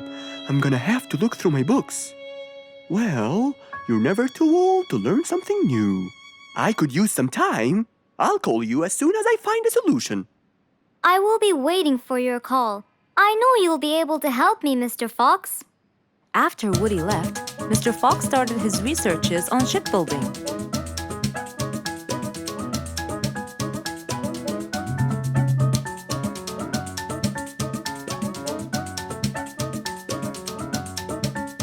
After hours and hours of hard work, he finally got it. Yes, I've got it! But what did he get? We'll find out in the next episode.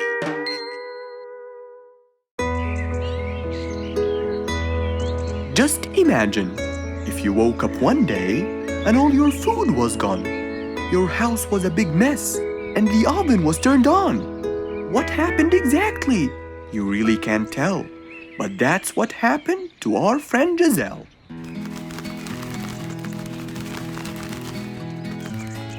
It was a lovely morning, just like all others. But when Giselle arrived, she was burdened with troubles.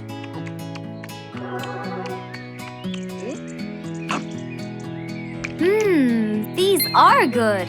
Yeah, my mom makes the best pancakes in the world. Look, it's Giselle.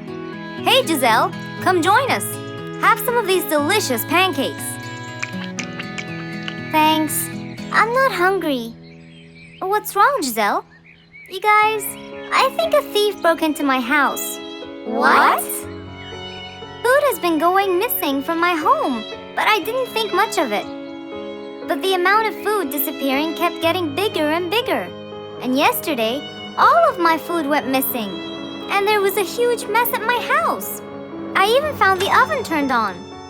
My house could have burned to the ground. Oh, I'm so sorry to hear that. Are you okay? This sounds really dangerous. What if this happens to my house next? Calm down. Whatever it is, I'm sure we can deal with it. Giselle, let's go to your house and check it out. And so, they left for Giselle's house. They had no idea what would be waiting for them. Oh dear, what a mess. Did you not hear them at all?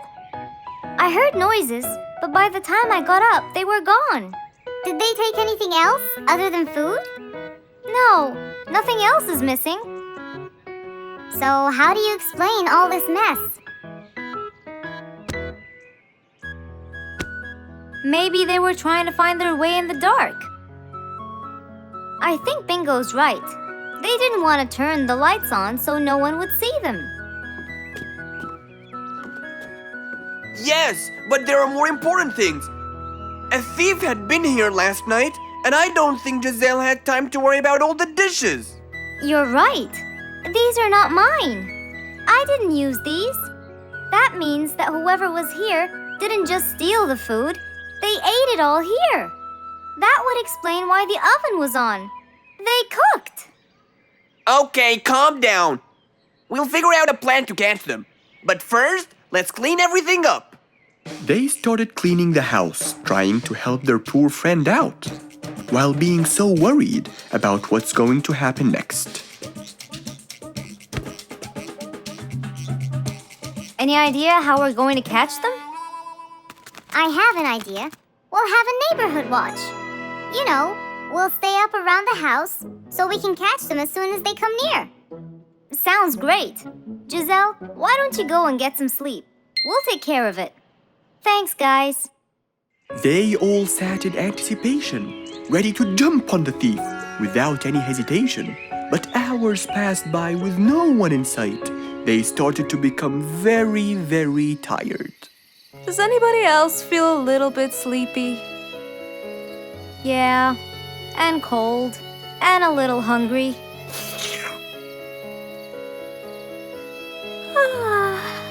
Parrot, do you see anyone from up there? No, no one's around. Guys, you can go home. I'll stay here for the rest of the night. I'm not tired.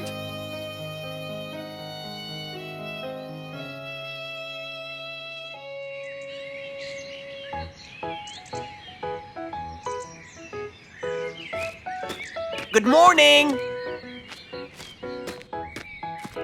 What happened after we left? Did you see them? I heard a noise from the bushes near the house, but no one was there. They must have seen me, got scared, and ran away. Wow, you must have looked so tough. How did you get them so scared? I'll teach you guys. First, you have to stand chin up, hands on your waist, and look so focused. Then, you walk back and forth in front of the house, so they wouldn't have a chance. Don't get distracted by anything, and most importantly, carry a weapon. A weapon? Yes, these are mine. A salt shaker and a ladle? It's a pepper shaker.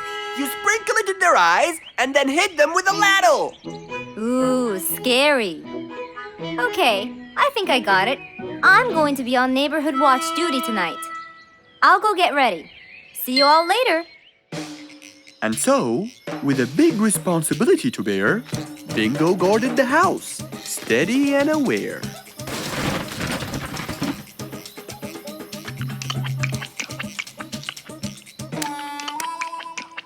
Zebra, what are you doing?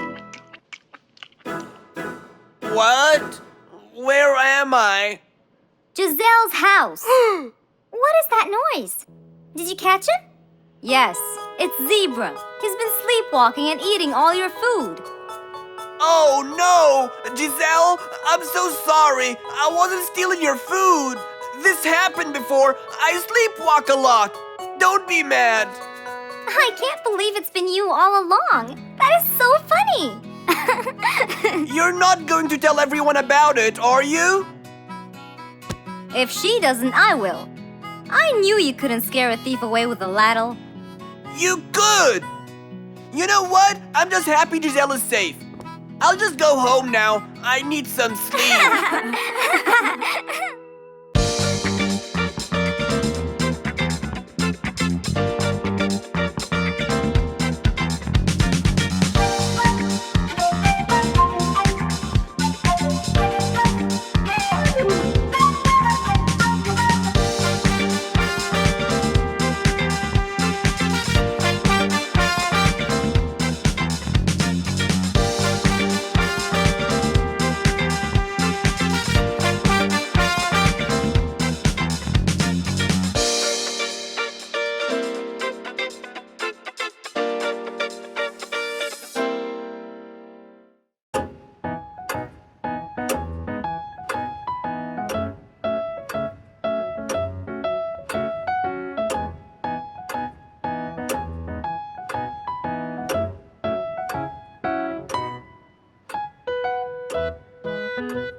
It was past midnight. Mr. Sleeperson Koala was on his way home from work. The streets were empty and quiet. He was falling asleep. He tried really hard to keep his eyes open, when suddenly the car stopped for no reason.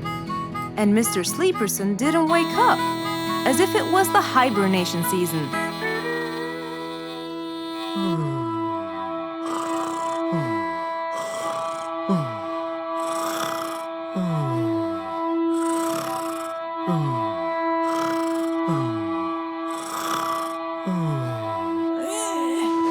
What is that? Mr. Sleeperson fell asleep on his driving wheel. The horn was too noisy for Mr. Fox to bear. He tried to block the sound out, but it was no use. He pulled his cap over his head, put earmuffs, but it was all in vain. He couldn't bear that horrible sound any longer. What a horrible sound! Who could it be this late at night? Oh no! Mr. Sleeperson! It's you again!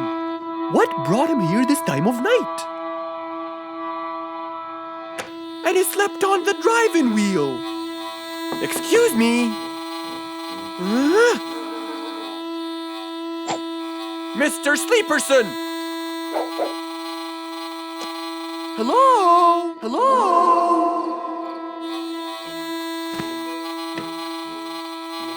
Oh, that's enough. What? Where? What time is it? It's 2 in the morning. And you fell asleep on your driving wheel in front of my house. Oh, Mr. Fox. Hello. Oh my, it's 2 a.m. Oh, you noticed? So how can I help you, Mr. Fox? Help me? Help me? You're the one in front of my house. What am I doing here? I don't know. You tell me. I was fast asleep when I woke up to that horrible sound of your noisy horn. Oops. Sorry. I must have fallen asleep while I was driving again. My bad. Never mind that. Could you please drive all the way to your own house without falling asleep or bumping your head against the horn? Oh, sure, Mr. Fox. Have a good night. Good night. But as Mr. Sleeperson tried to start the car, it wouldn't start. Huh? Oh, man! Oh, Mr. Fox, wait! Help! Now what? The car won't start. Is that so? Can you check it for me, please? Of course! Mr. Fox walked back to the car and started to check it out.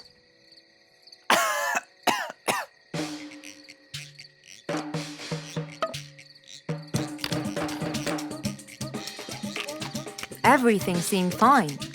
However, when he lowered the hood cover, he found Mr. Sleeperson sleeping in the back seat. He couldn't control his anger. He banged the hood cover. But Mr. Koala was still asleep. Mr. Fox decided to hop into the front seat and try to start the car himself. Huh? Mr. Sleeperson! Your car is out of fuel! Who? Where? Your car is out of fuel! No way! Oh, What will we do now? you have to fill the tank! Okay. Mr. Sleeperson! What? Wake up! I'll fill your tank for you. I have some fuel in my house. Oh, that would be great.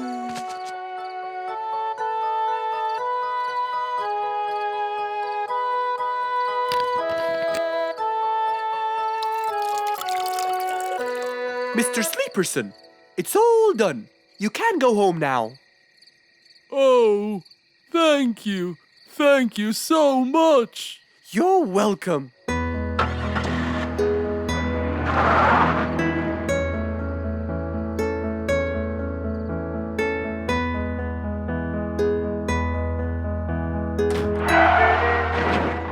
Oh, not again!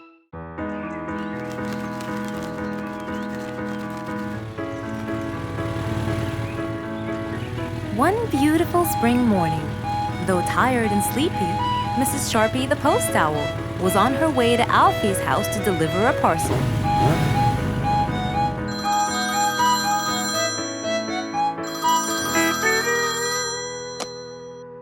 This is Alfie. Who is it? It's Chip, Alfie. How are you? I'm fine, thank you. Great! I sent you the new sheet music, which you have to rehearse. Of course. I will as soon as it arrives. As soon as Alfie hung up the phone, he heard a knock on the door. Good morning, Mr. Alfie. I have a parcel for you from Mr. Chip. Oh, thanks, Sharpie. I better start. Alfie took the parcel and got out the sheets. And then he went off to practice. Alfie the sea elephant was relaxing on the seashore, for it was his favorite place to be. He loved playing his violin, but suddenly the strings became so thin. And as he gave it a hard play, the strings snapped, and Alfie's face turned pale gray. Huh? Oh no! Not my violin! It's my one and only hobby! What shall I do? Oh, I know! I must go to Mr. Fox!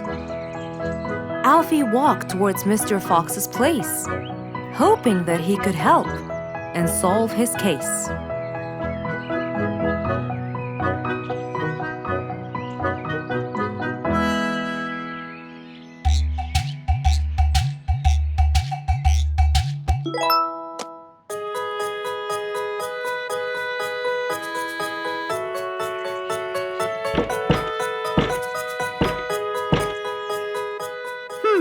I wonder who?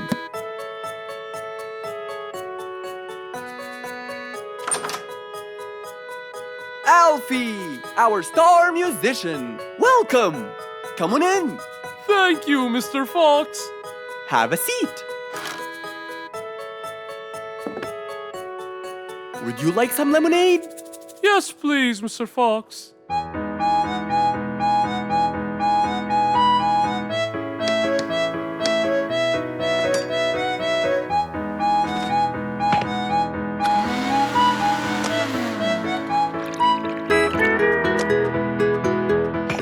Mr. Fox came back with a glass of lemonade.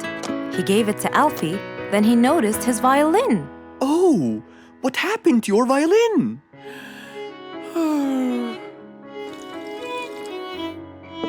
I was playing by the seaside and suddenly the string snapped. What do you think I should do? Well, we can simply buy some new strings and change them.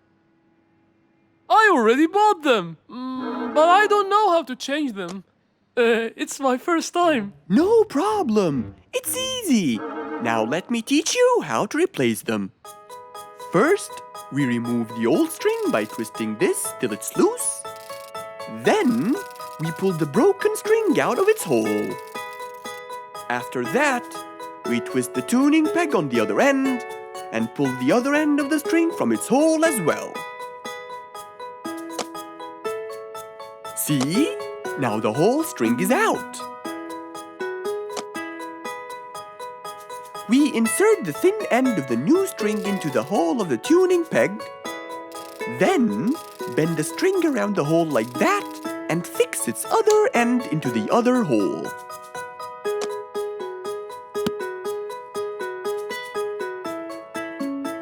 And there's the other string as well.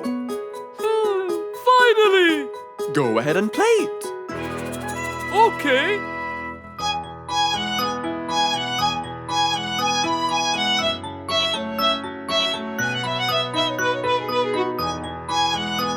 With his violin finally fixed, Alfie walked out the door.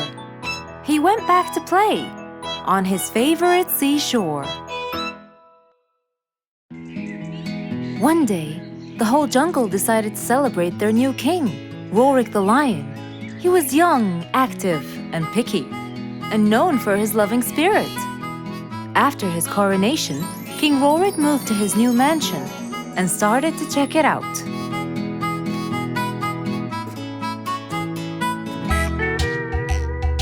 Great. And that's my throne, right? Exactly, Your Honor. Well, I'd better check it out. Yes, please do.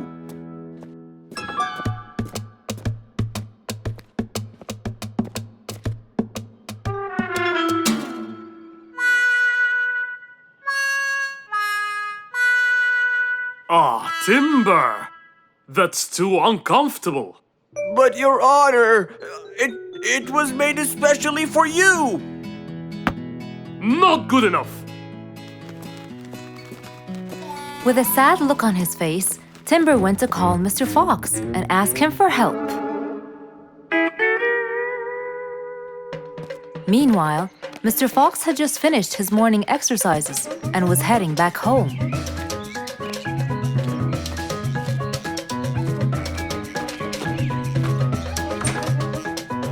After a cold shower, he changed his clothes and had some tea.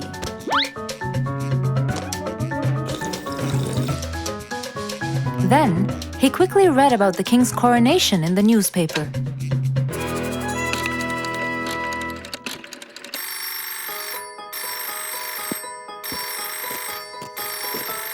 Hello?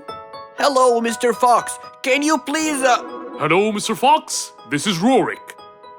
Oh, hello, Your Highness. How may I help you? I need you to come immediately. There's a huge problem, and I'm pretty sure that you're the only one who can help. I'll be right there.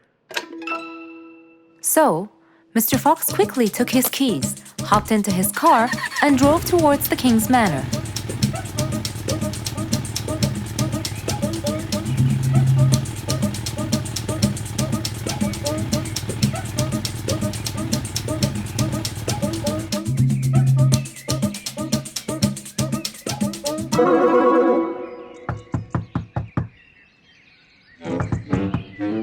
Hello, Mr. Fox. One moment, please. Your Majesty, Mr. Fox has just arrived outside requesting an audience. Of course. Let him in.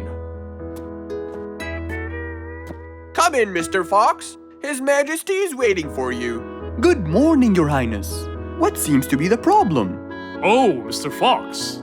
Good, you came quickly. Always at your service.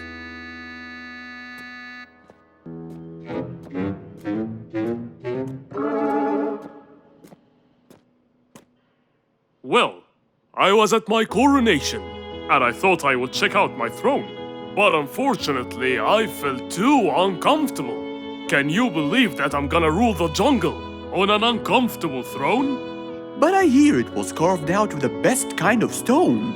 But it still hurts my back. Oh my! Anyway, I've decided to design my own throne. What a great idea! But I need your help to make it as soon as possible. It will be my pleasure, Your Highness.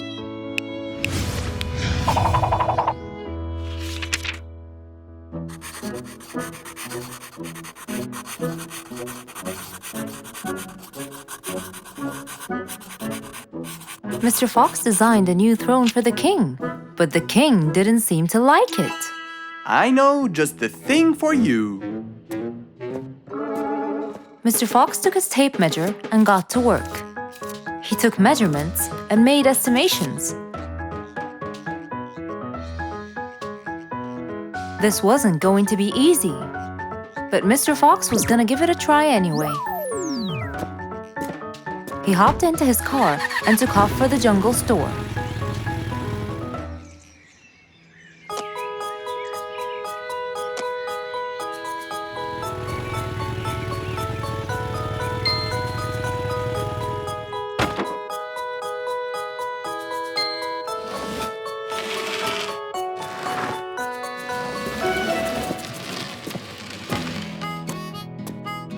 All done. Can you please try it now? Wow! That's exactly what I wanted. Glad you liked it, Your Highness.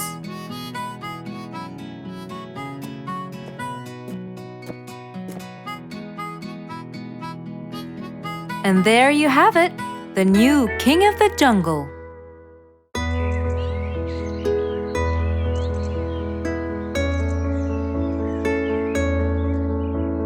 One cold morning, while everyone was shivering in their houses, Mr. Fox woke up and went to watch his favorite team play.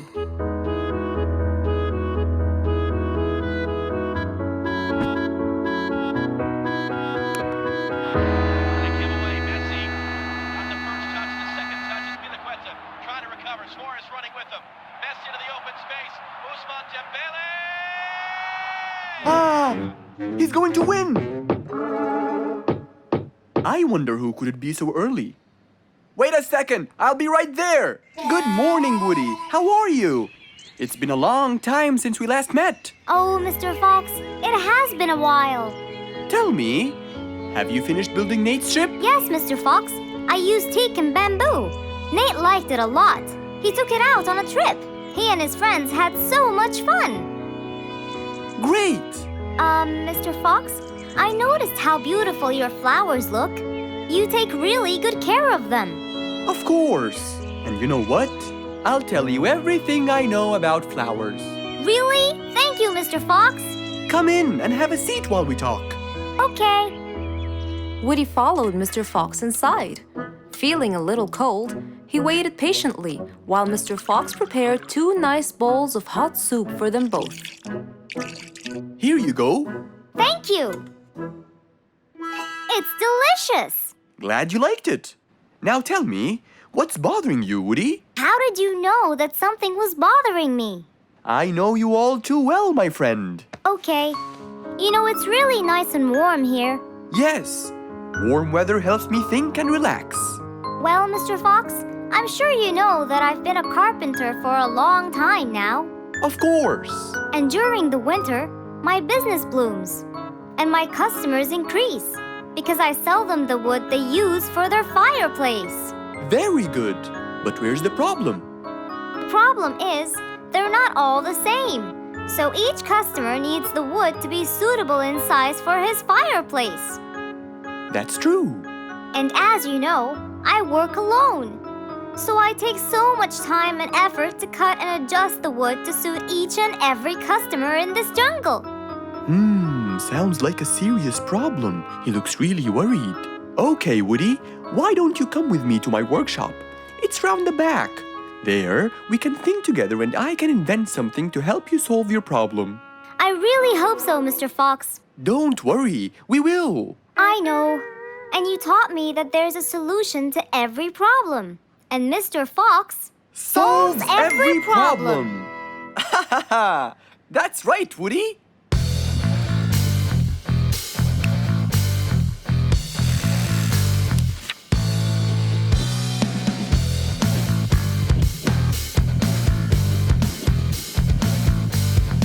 I will invent a gigantic wood-cutting machine that has the ability to choose and control the size and shape of your wood depending on what you need. What? Really? Aw, you're the best, Mr. Fox. I'm just going to need some time to build the machine. You got it, Mr. Fox. I'll go get a few things done and I'll come back. Okay, I'll see you then, Woody.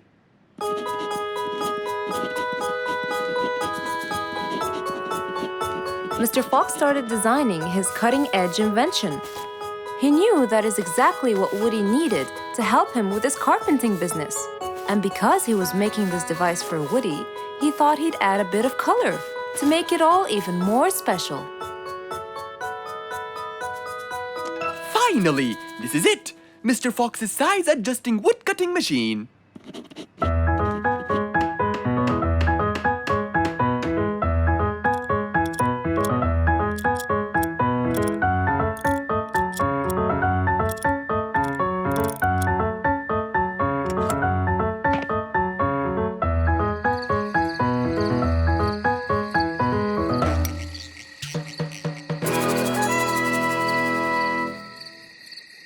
After finishing the device, Mr. Fox sat to listen to his favorite music, waiting for Woody, who came knocking on the door. Hello, Woody. You're right on time. Have you finished building the new machine for me, Mr. Fox? Of course I have. It's in my workshop. Let's go see it.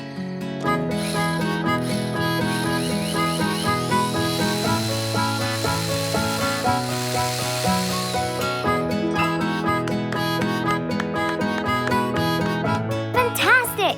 I don't know how to thank you, Mr. Fox. I'm really grateful for what you've done. Don't thank me. I only did what I had to do. I'd better be off now to cut more and more wood. Have a wonderful evening, Mr. Fox, and thank you again.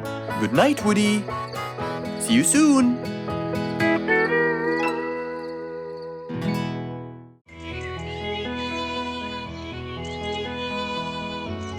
It was a very fine day. In the beautiful month of May, Mr. Fox decided to go for a walk. So, without further delay, he was on his way.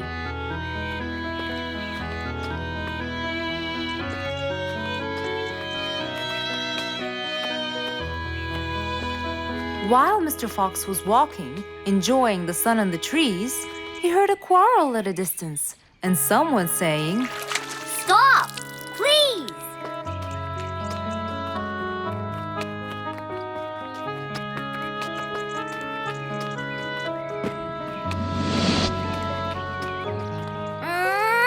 What?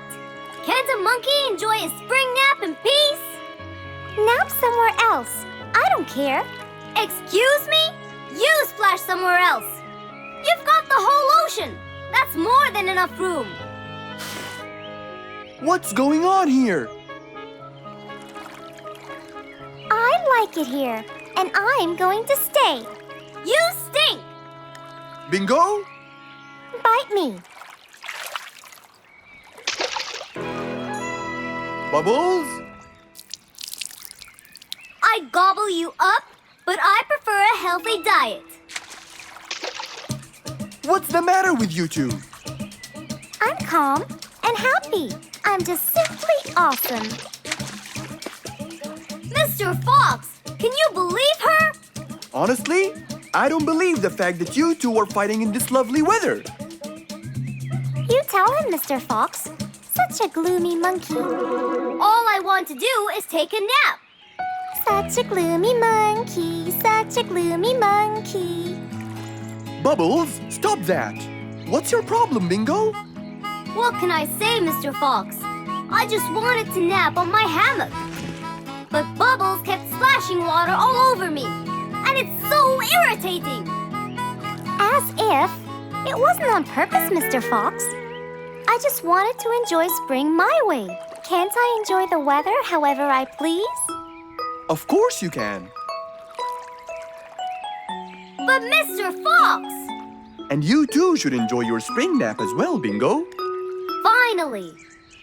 That's right. Go enjoy your spring sleepiness some other place.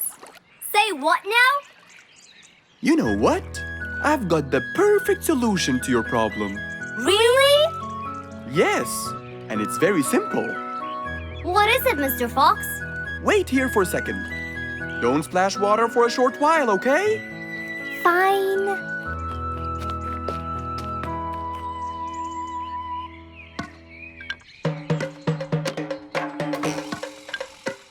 The hammock was very close to the lake.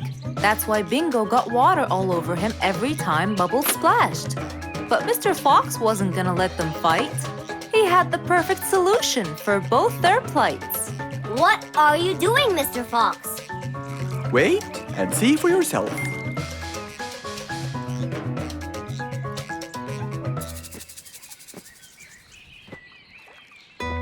Let's see. First, we'll untie the hammock. 1, 2, 3, 4, 5. Now, we'll go a few more steps up and tie the hammock again. Here's good. There you go. Try it now, Bingo.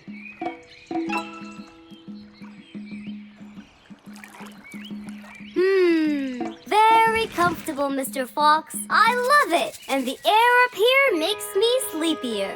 Bubbles, give me your biggest splash. Whoa! Ha ha ha ha ha. Whoops. Sorry, Mr. Fox. Don't worry about it. I feel fresh. Mr. Fox's work was done. First there was trouble, now there was none. For there was indeed no better deed than rushing to help a friend in need.